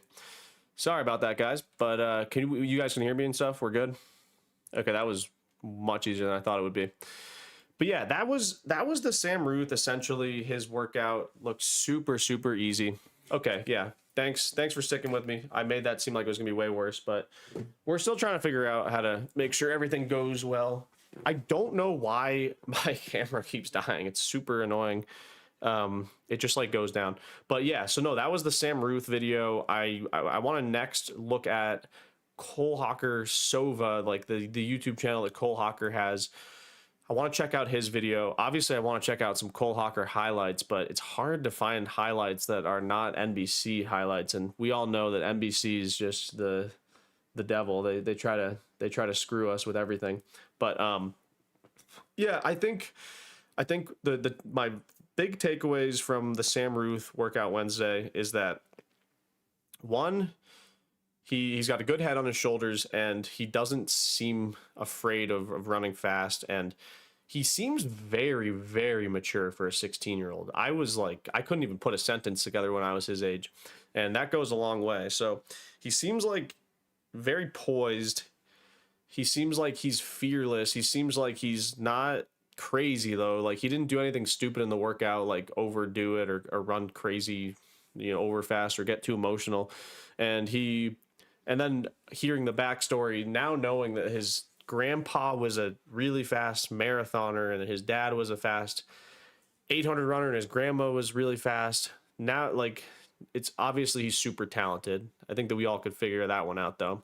The kid is super, super talented, and he doesn't run much mileage.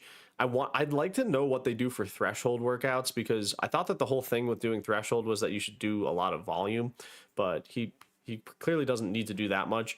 And yeah, so those are some of the quick little takeaways on sort of the Sam Ruthe, and I think he's obviously going up against Cole Hocker this weekend. I could see him. I still do have a hard time seeing him beating Hocker, but I don't know. Anyway, now okay, we're gonna now look at, where's the viewer screen? Hold on, okay, yeah, here we go. We're gonna now look at a Sova video. I hope that there's a new one. It'd be nice, because I want to see. Okay, yeah, this is perfect. This video is from. We got a 2K time trial. This video we're about to watch is from 6 days ago, but it was from a couple weeks ago.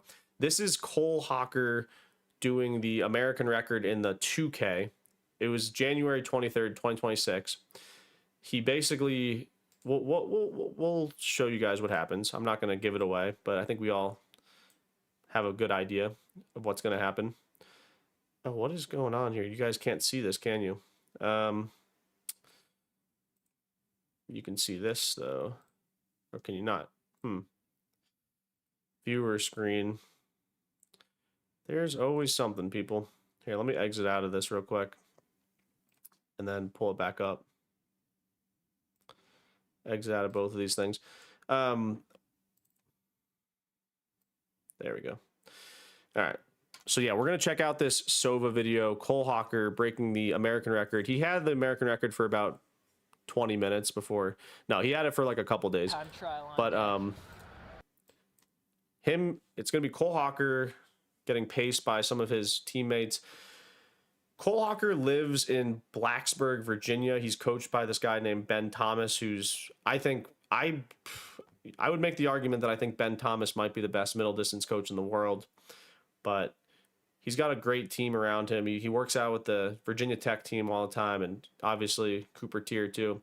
So we're going to see this video of them running American record attempt in the 2K, which at the time was 4:54, I believe. I'm hoping we can get a bit more insight, though, on Hocker and how he's feeling in general. Let's see. Actually, hold on. Put the cam over here. Okay. We got a 2K time trial on deck. It's the first one of the year, pretty much. Big effort. We'll see what we come out with today. Had a short little session afterwards. But yeah, it's gonna be the first real test of race simulation. It's pretty much a race. And yeah, get to do it in beautiful Rector Fieldhouse in Blacksburg, Virginia.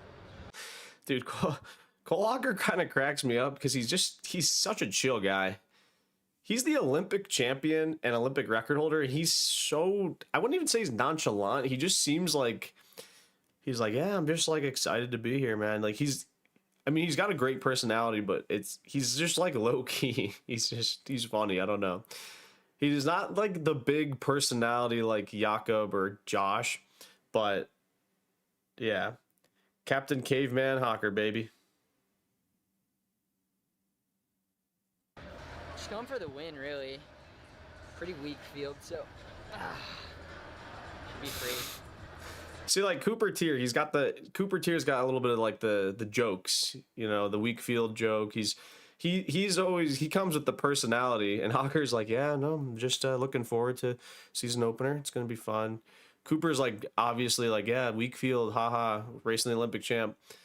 But it's just they do have a good dynamic, and I've met them both in person. Both nice people. Yeah, so.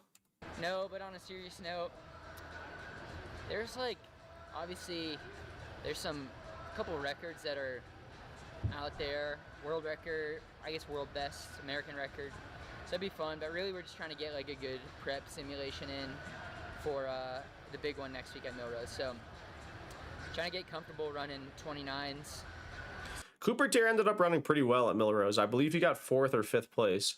So good on him. So we can close in and yeah, just get used to sub 4 pace, feeling comfortable. So see what we can do today. Got a good pacing set, and then it'll just be up to us to see how far we can keep it on. So should be fun. Cooper Tier and Brandon Miller are 2 guys I really like, and I feel bad they keep ending up on the outside looking in. Well, that's not necessarily true. What's going on, Ben, man? But yeah, so Brandon Miller did make the Olympics, so he's not always on the outside looking in. He's made an Olympic team, and Cooper Tier has made a world team. People just forget that they are really good. In one of your videos a while ago, you said your dad made you skip a school dance to race. Is that actually true? No, I went to the school dance, but I didn't go to the school dance after party, which is where the fun stuff happens. But I did race the next day, but I did go to that school dance. I skipped my graduation to go to the Brooks PR Invitational, though. And I ended up running, got like 8th place out of 10, so it was probably not worth skipping my graduation. How's training been? Training's been going well. I'm feeling good. My Achilles it's always a little sore. My heel, I should say, it's not my Achilles. My heel's always a little sore, but I'm feeling better. I've run like 13 miles, 10, and then did a workout today. So we're ramping up mileage again. I'm going to be doing a couple more 5Ks and then road stuff soon. Again, get back to the half marathons and probably full marathons soon, honestly. Honestly, it's nice to be at home in our own environment and be able to just like kind of lock in and still be able to, you know, get a workout in after, recover, sleep in our own bed. So yeah, home meet races are the best because I hate traveling. I hate having to sleep in a hotel. Ugh, those days I hated doing all that stuff. It's fun with your boys, I guess, but like, oof, traveling is not that fun sometimes. It's so nice to just be able to sleep in your own bed the day before a race. we're up on the competition who has to travel this week, so feeling good. We're ready to go. American record attempt, American record or bust. Those are the rules. I just abide by them. It's a workout if Oh. we're in a speed suit. That's exactly when nobody wears speed suits seriously, is the thing. That's when you're tryharding. It's a good point. This is like... dude, I might start wearing speed suits in my local 5Ks. That's a great idea, actually. It's like counterintuitive of what you would think. It seems like a tryhard so much that it goes the opposite way and the pendulum swings back. And I look like a beast and like I'm just having fun out there. It's actually a good point by Cooper Tier. It's actually making sense. That's what happens when you don't have a degree. That's tough. We got another month in these same unis. Dude, yeah, we gotta squeeze the life out of them. New kit couldn't come soon enough. Especially the... Dude, being a Nike athlete would be sick. I'm not gonna lie. For the gear, I know that some people ethically don't like Nike, but come on now, they've got the sickest gear. Purple. Purple. I'm gonna miss Purple. the purple. Yeah. Even though I think that next one's purple. I think. Is it? Wait, is it actually? Because there's been like leaks of a bunch of other brands ones, and they're all purple. Okay, well they can't even act like Nike did purple this year. Yeah, wait. Literally trend forecasting. No. Let's go Hokies. I've raced on this track too. Guys, I've raced everywhere. Literally everywhere. I ran 151 on this track my 5th year of college. I was pretty pissed. I had a bad race. Good track though, but it was like our first race of the year, my 5th year of college. Raced on it one time. Good track though, but I just ran like crap.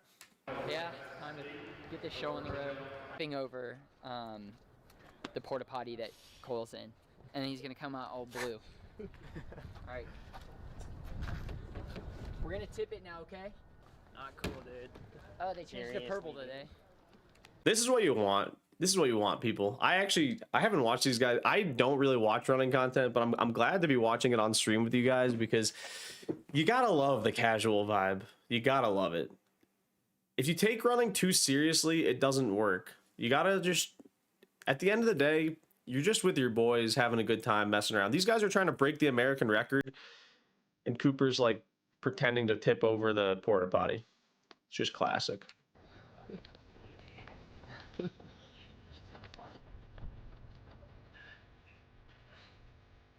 Great banter. I hear what you're saying, Ben, man. Yeah, recency bias is a huge thing.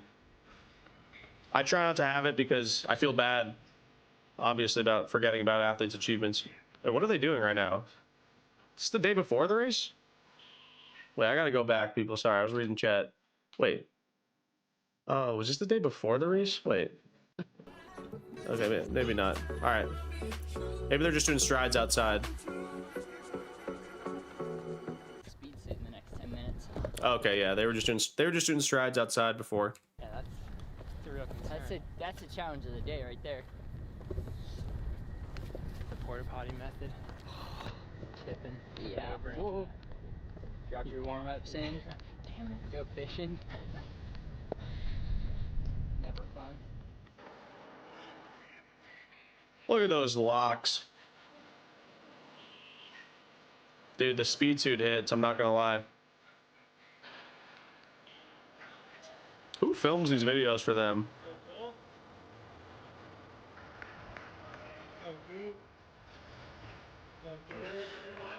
Yeah, a lot of Virginia Tech guys. It was basically just this is a great situation. It'd be so nice to go to a school that has like a nice track like this. But just to have literally all of your teammates in a very controlled environment is nice. Oh, someone fell on the line. It's tough. 59.9 through the 400, so pretty much just on 4 flat pace, which is what you're looking for. They're gonna wind it up though.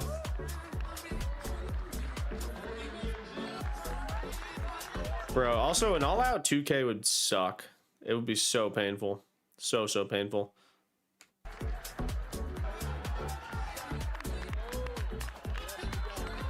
I gotta do my push-ups after this video too. Come on, Cooper!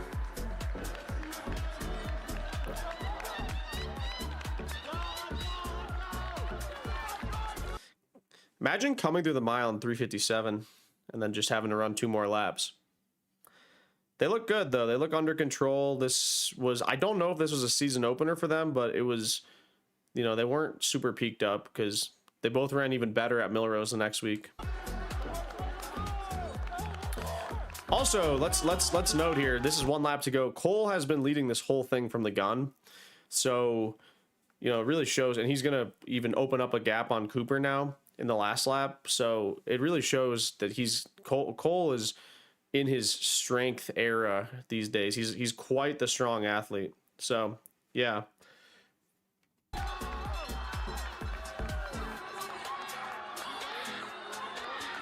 Just kicking it home. Kicking it home. Closed in 26 or 27. Cooper Tier, great race for him as well. There's actually some of those guys on the some of those other guys on Virginia Tech ran really well too. I was impressed. The boys. This is goals. Boy goals. Bro goals. You and your boy just get to be some of the best athletes in the country. I gotta stop glazing though.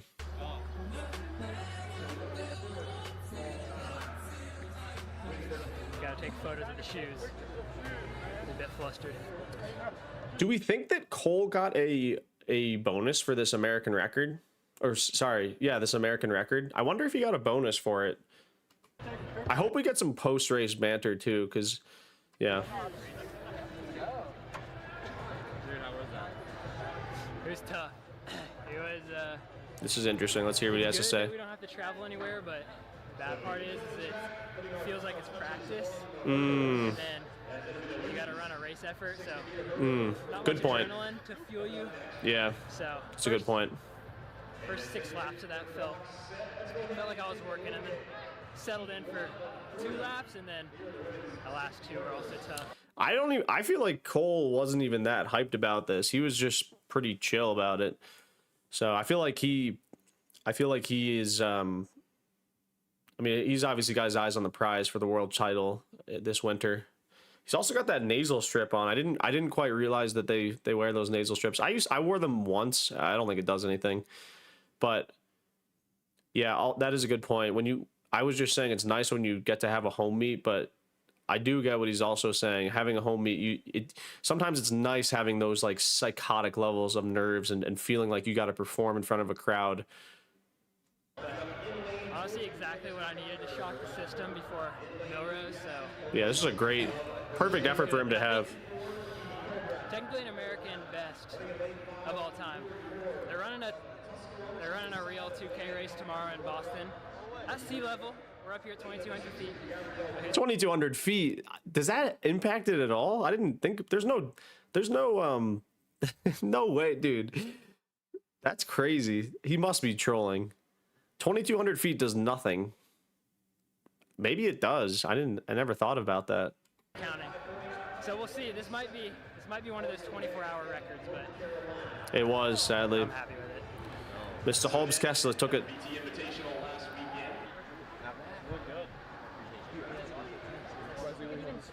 Like crazy feeling right when I finished. You gotta throw up and kept sneezing. It's like running hard on the indoor track.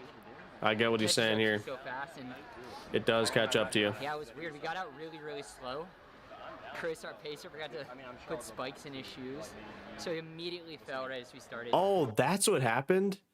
That's hilarious. Dude. All right, I want to go back to... Dude, look at this right here. I'll go back to 7 minutes. This guy right here, number 6. Look at this. Bro. Oh, dude.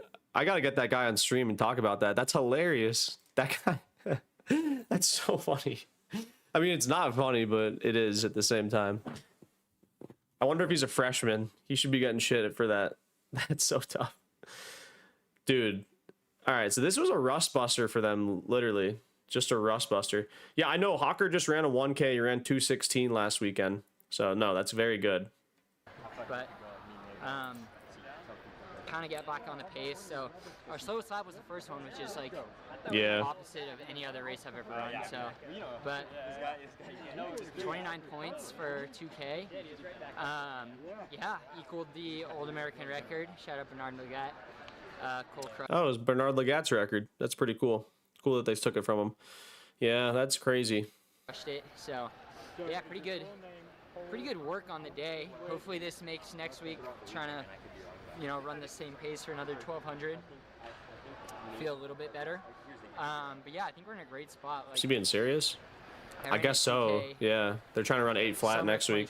At the time. And I think I ran 4:57 or 8. Yo, okay, guys, who's got more clout / aura? Is it Cooper or is it Cole? Cooper or Cole? Who's got more aura? I feel like Cooper used to have more aura, but then it's like, how can you have more aura than someone who's the Olympic record holder in the 15? Cooper, yeah, dude, more people are saying Cooper versus Cole. We got to get one of these guys on the live stream. These guys are pretty chill guys in real life. I don't know if they mess with the spesh though, but I like them. I think that they're funny. They're cool. These guys are like cool guys, Bro, okay, everyone's saying Cole. Cole has more aura. All right, relax. I agree. Dude, you guys are about to go crazy with my announcement too. We're going to do the announcement. We're going to finish this video up, and then I'm going to rip some EDM music, take a piss, and then do some push-ups, and then big announcement, and then we'll do some more stuff after. I want to look at some more. I want to watch the Cole Hocker interview of him at Milrose when he got first. I want to just know. I need to know what's going on in Cole Hocker's head right now, because if I know what's going on in Cole Hocker's head, that's going to make me feel a lot better about what I'm about to announce. Okay, you hear that, Cole? Cole, are you watching? Because I'm putting a lot of my faith into you. I'm putting a lot of my faith into you, Cole Hocker, this weekend in that 1 mile race. That's all I'm going to say for now. Super hard, so trending in the right direction. Fitness is coming.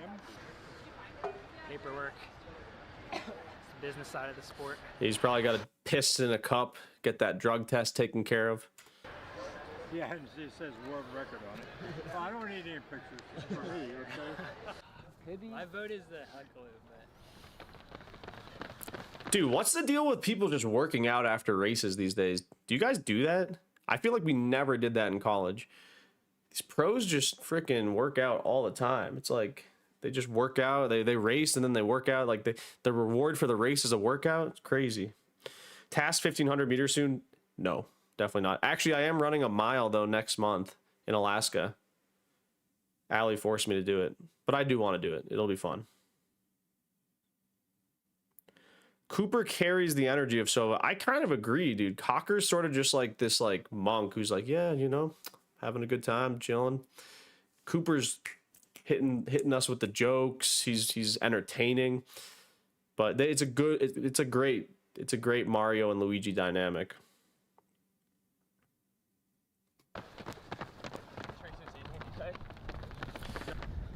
Just chatting as they're working out. I hate when people talk when we work out. I worked out today and barely said anything with my workout partner. I'll share with you. Remember when I shared my towel with you the other day? Never forget it. I'm at like Boys being boys, eh? Selling that towel currently on eBay. You scratch mine. I'll buy it. Scratch my back, I scratch yours. I'll scratch your back. Pause. That's an offer you don't hear all the time. Especially from the GOAT. The truth Ruth will win them all. But streets are saying this is the highest altitude track with no conversion. One of the slowest Bro, tracks in the this is country. hilarious. Don't Dude, get us on Boston. Don't sleep get us on it. Arkansas. The Don't track get us on is New York. Don't get us on the slow. Armory. They ran. All in a day's He work. won Going to Melrose. work out after the 2K time trial. Like I said earlier, American record or bust. Kept to my word. It's kind of fire. Good to move on to tomorrow. Look at those Race eyes. week now. It's beautiful blue Cole Hocker King eyes. It's crazy. This is becoming every day for us now. American records busting out at home. Rolled They out of are bed, at the peak of their career. It's breaking pretty American sick. record for Cole. They've got about 1 year before Tied Sam to Ruthe 100 runs for 3:22 in the but 15. That's good work, and this is all looking forward to 9 days from now in Melrose. So At Melrose. I don't know why that said Melrose, but you know what? What a video. What a video, folks. Pure cinema. I actually really enjoyed that. I should watch more running content. If you guys have any more running content stuff I should watch tonight, maybe I should actually watch some. That was fun. That was a lot of fun, dude. That video was more fun to watch than the Sam Ruthe. I was also freaking out because my damn camera was all messed up. But great video, Sova. Really enjoyed it. Actually, there was no ads in there as well, so that was great. All right, I need to take a piss. We've been going for a little while now. I need to take a piss right now. Excuse me. Also, while I'm pissing, subscribe to the Clip channel, people. Come on. And if you want to be a clipper for me, let's do it. Hit me up in the DMs if you want to help me with the stream stuff. Hit me up in whatever. I'm gonna take a quick piss and then push-up time. So let's rip some music real quick, and then we got to watch. We've got some other stuff going on. I want to get a couple Cole Hocker interviews from Let's Run if they have them. So, okay, I'm gonna play my little song. All right, muting the mic real quick, and then I'm going to do push-ups.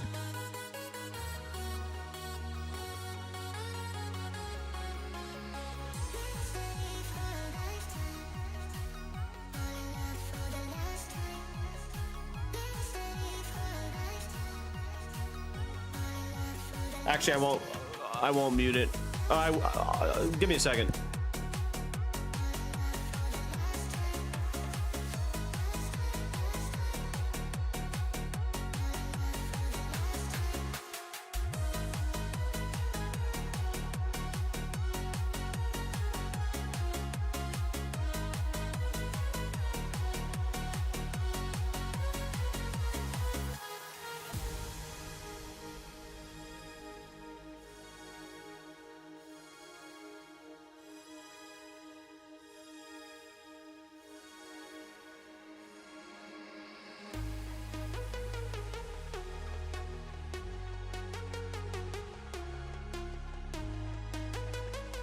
All right, everybody Lock the F in.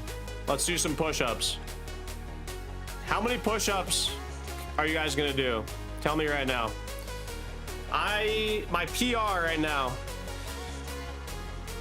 25. My back, I'm sore though. We'll see. Let's see if we can do more.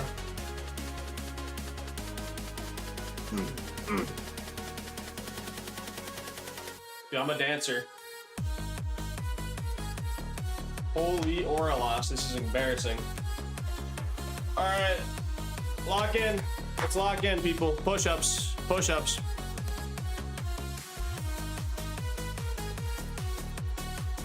Oh, let's see how we feel.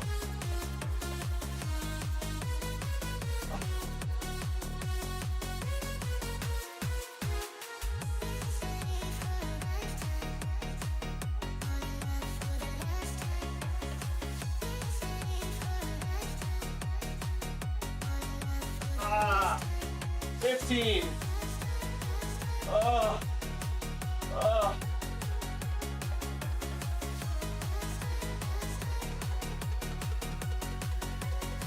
Oh, it's gonna be a tough day.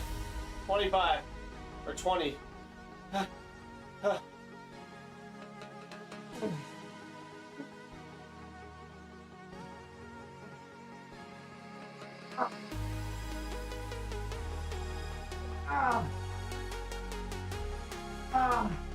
Woo.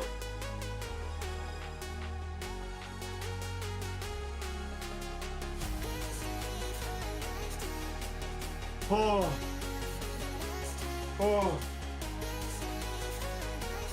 26. Was that 25 or 26? Huh? Holy shit, this song is ass. Oh. Oh. Oh. Oh, God. I'm actually out of breath. I'm actually out of breath from that. Is that 26 or 25? Don't know you were a child. Thank you. Thank you, Leo. Well, thanks for watching my stream. All right. Am I allowed to have fun, Mr. Leo? PR, 26. Woo. 26, baby. 26 push-ups. Not bad. Not bad. Make sure you guys subscribe to the Clip channel too. I keep plugging that. Need to get those follows up. Yeah, my bad, Leo. It's okay. It's okay to be a child, because once you're not a child, you don't have fun. Or something like that. I think that people think that when you get older, you just have to, like, have this, like, stoic vibe, but it's like, bro, it's so cringe. Just be yourself. I just learned the Coros heart rate monitor is rechargeable. I had no idea until my grandkids showed me. Yeah, how would you charge it? I mean, what did you think it was just like, it just never ran out of batteries? Oh my, I've actually gone through about 6 monitors over the past year thinking that they all needed to be replaced. Are you trolling? Looking out my window, holy troll. That's tough. I'm sorry you thought that, but that's like buying an iPhone and then thinking you need to buy another when it runs out of batteries. You're trolling. There's no way you're trolling. You're not trolling. That was a strong 20. See, I do good push-ups, people. I do good push-ups. I'm not bad with push-ups. I wouldn't say watch us on stream, but sometimes watch Connor Mance on Sidious Mag do a 6 mile threshold at 440 pace. We can watch that at some point. Once we get into like more like road stuff, the pressing stuff right now is the track stuff going on. So, okay, so I want to go watch a video of Cole Hocker getting interviewed after Millrose. I want to see if there is an interview with him after Millrose. I'm afraid to play the actual Millrose race. Okay, great. There is an interview. Oh, dude. There's I'm trying to find a quick interview of him. I'll pull it up on screen once I know. Okay, yeah. We've got a great 6-minute interview with Cole Hocker after winning Millrose this year. But the reason I'm talking all this Cole Hocker stuff, this Sam Ruthe stuff, is because I want to do something fun on stream for the watch party, which is going to be Saturday. So essentially, I've already bought the thing, but I'll explain to you guys what I'm saying right now. So on stream on Saturday, I'm going to be watch partying the sound running event. I'm going to be watching it live, hanging out with you guys. You're just going to see my face. I'll be reacting to the race on a different screen that you guys can't see. I'll be watching it. I'll be commentating over the races from around 2 p.m. to 5 p.m. Mountain Time. I bought the naughty toy already. That's what someone in the chat said. But anyway, I have so much confidence in Cole Hocker. I believe in Cole Hocker. I believe that Cole Hocker is the truth, the king, the Olympic record holder in the 15, the 2025 world champion in the 5K, the 2-mile Millrose champion, the former 2K American record holder. I have all this faith in Hocker, and I'm going to put it on the line because at the very end of the meet, the last event is the 1 mile. And I'll be putting all my marbles on Cole Hocker. And what I mean by that is I believe he's going to break the world record. I believe that Cole Hocker is going to run a world record, which right now is the world record right now is 3:45.15 by Jakob Ingebrigtsen, something like that. He said it last year. But I believe Cole Hocker is going to break the world record. He'll probably run 3:44. And I'm willing to bet my hair. And what I mean by that is that if Cole Hocker doesn't break the world record in the 1 mile sound running event, I will be shaving my head live on stream. You hear me, Cole? You hear that? I know you got those luscious locks, and I would never put those on the line for you, but for me, that's the faith I have in you, bro.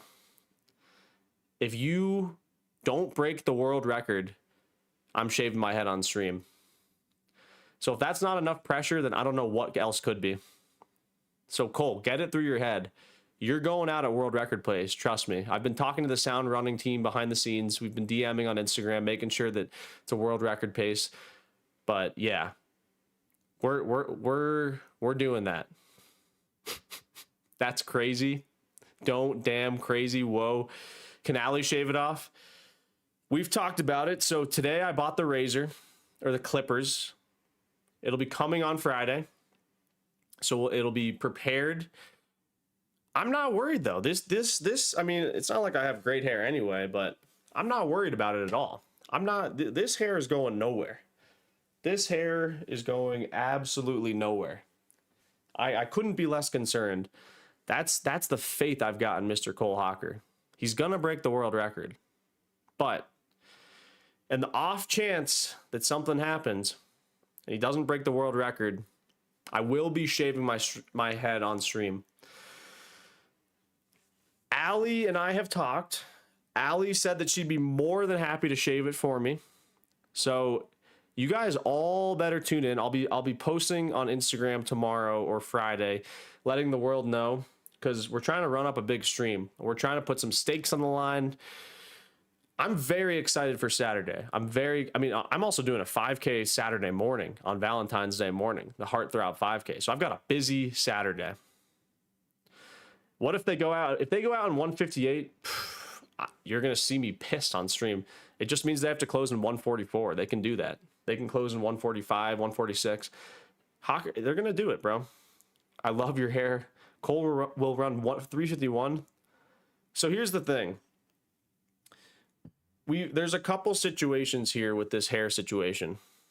So I want to talk with you guys about it.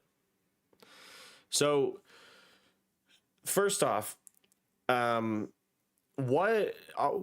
we got to set some rules in play for this. What if Cole Hocker breaks the world record but loses the race? Do I have to shave my head in that situation?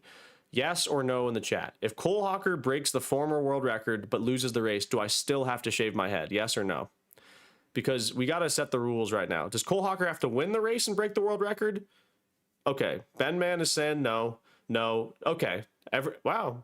Half your head. Half your head. Okay. I hear what you're saying. Okay. So maybe what we do, if Cole Hocker breaks the world record, but let's say loses to Sam Ruthe. Let's say Sam Ruthe runs 344.6, Cole Hocker runs 344.8. Let's say they both break the world record, but Sam Ruthe breaks it over Cole. In that case, what I'll do is, I think we go Mohawk, right? I mean, I don't have Mohawk hair, but I'll go Mohawk. I'm not shaving half my head. That's not even, I can't go if I shave half my head, I can't go out in public. People they'll think I'm a crack addict or something. They're going to think that like, I don't want to look scary. Mohawk. We're going to do a so that's the contingency or whatever. That's if Cole Hocker breaks the world record, but loses the race, it would probably be to Sam Ruthe. Then we're getting a Mohawk on stream. I'm actually nervous about this. I can't go back now that I've said it in the chat. Fuck. All right. Whatever. Dude, I don't think I look great bald, but dude, I'm not worried. Cole Hocker's going to break I can sense these things. I know he's going to do it. I don't know what it is, but the thing is, you got to think, you guys, Cole Hocker, after watching that 2K race, he wasn't even trying in it. He said it was like a workout. And then he won dude, Cole Hocker won Milrose so easily. It was a joke. The Crackleat special. But okay, can you guys please clip this up or spread this message online, because I want this stream to be big time. We're trying to run the numbers up on this stream. We're trying to entertain here. And I love this is, and by the way, this was my idea, guys. This isn't like some psychotic behavior. I don't actually care if I have to shave my head. I think it'd be funny. It'd be good content, but also like I want to entertain you guys. And dude, hair growth. I mean, I'm not getting a tattoo, you know. 99% probability you'll have a Mohawk this Saturday. So, okay, what I'm going to do right now in the chat, I'm going to put a little poll up right now. I'm going to put a little poll up. And you guys are going to have, because I want to see who you guys think is better. So let's see what you guys say in the chat with this. So where are you guys sitting with this? Do you guys think that Cole Hocker's going to win, or do you think that Sam Ruthe's going to win first off?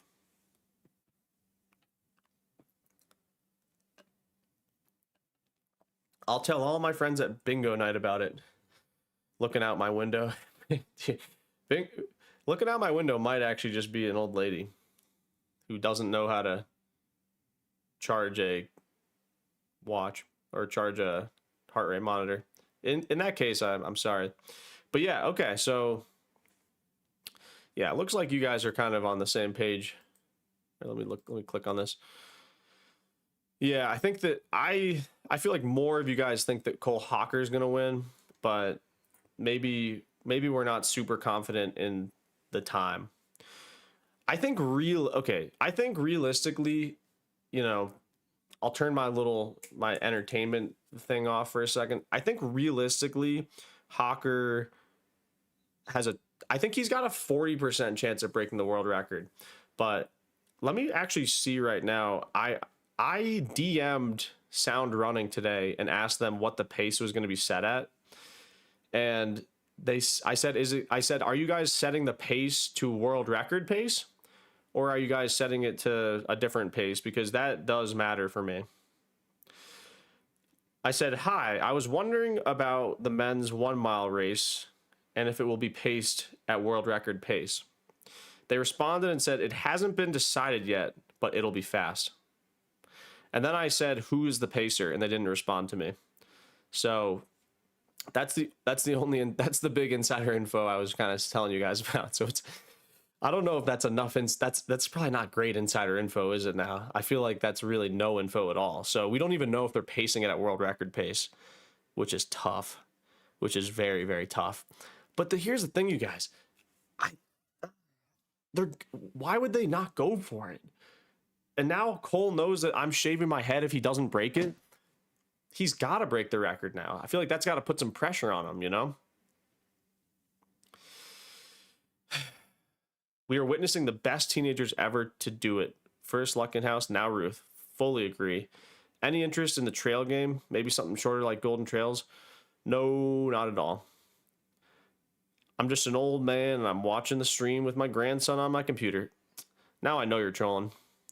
If you were actually an old man, there's no way you'd be chatting this much. But if so, whatever.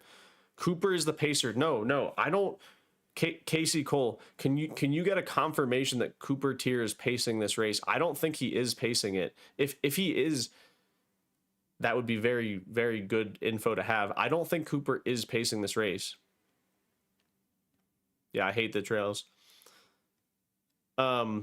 Anyway, let's check out this Cole Hocker interview from Milrose, see what he's saying here. I'm interested what he's got. I think Allie might be home. I heard something. All right. Oh, wait, sorry, wrong interview. This one. Honestly, it came to me in the moment, but I don't even know. It's like. So this is Cole Hocker after winning the Milrose 2 mile.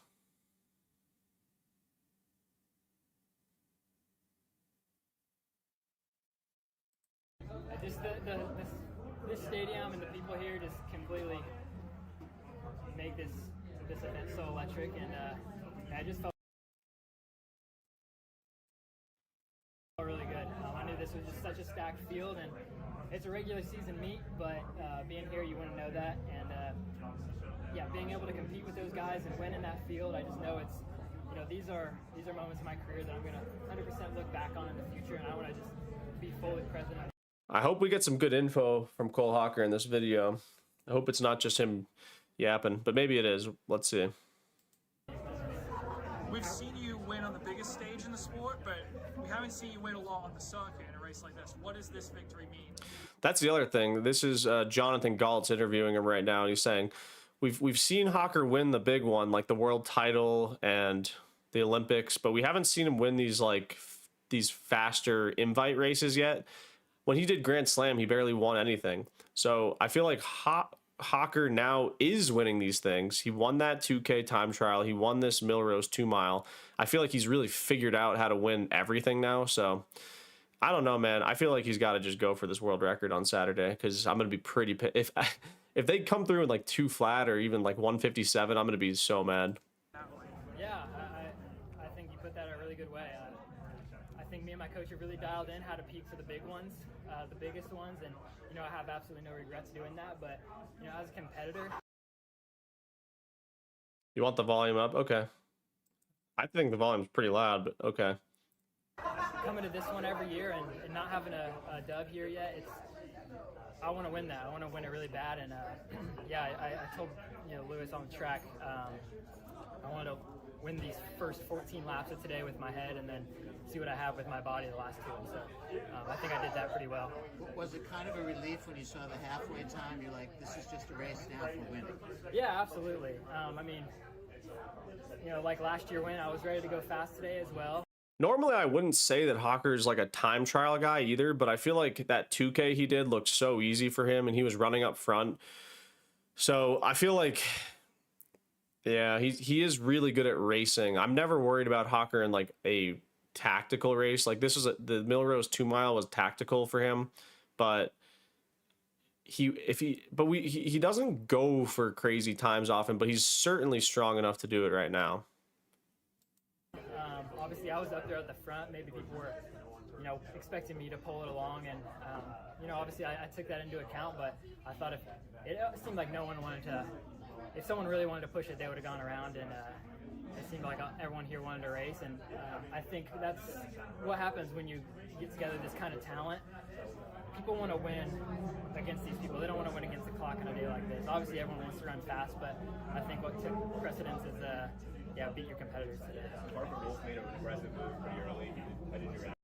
I kind of he's yapping a little bit. I want to see if he says anything interesting. Picked up a little bit, but not such nice. People want to bum in. By a couple bodies.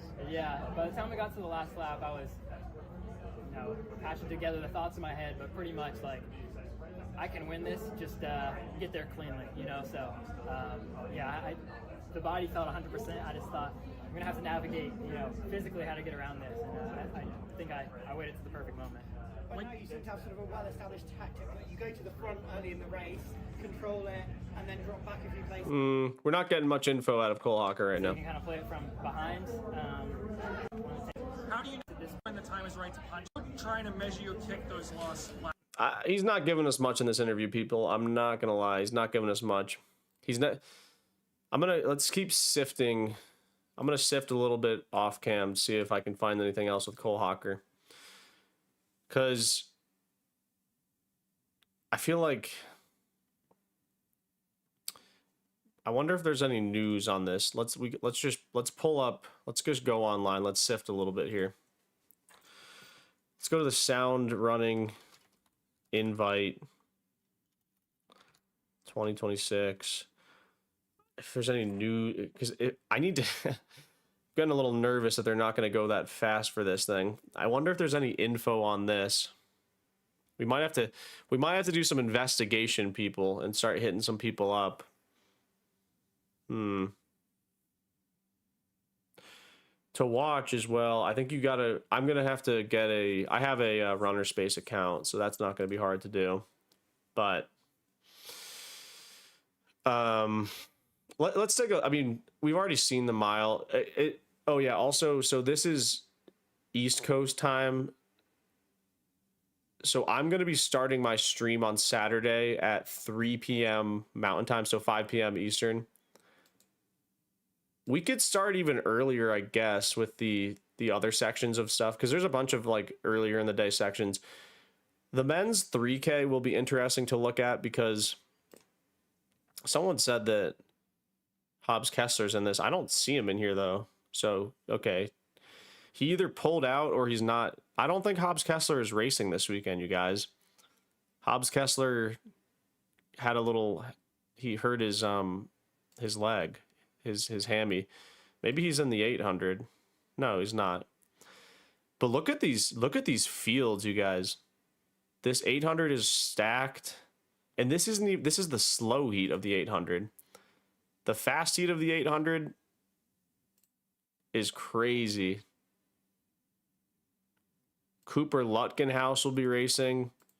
You'll get my official predictions on Friday. We'll do a short stream on Friday. We got Isaiah Harris here, Abe Alvarado, he's been in everything. Brandon Miller. I think Brandon Miller, Lutgenhouse will be a battle for sure. The 3K, like I said, will be a great race. This is the wrong one, but this 3K will be great. We got Nico Young has just added himself to the field. I saw that. I'm surprised Ethan Strand is doing this, not the mile. I would have thought that Ethan Strand would have done the mile. No one is breaking the world record in the 1 mile. Jakob's record is tough to break. Cole Hocker is winning. Sam Ruthe is not beating the Olympic champ and definitely not breaking the world record. Listen, I called it here first. I don't know what to say. Then I'll be shaving my head. I think that there's a new sheriff in town. I think that ever since Jakob got the surgery, I think that Cole said it's time for me to shine. So I think Cole Hocker will be breaking that record. Let's Run forums have good info on this kind of stuff. I don't really not want to go on Let's Run right now. Take good care of your body early. Call your parents more than you think you need to. Save a little money even when you don't feel like it. And don't stress if you don't have anything figured out yet. Thank you very much, mister, for selling us that advice.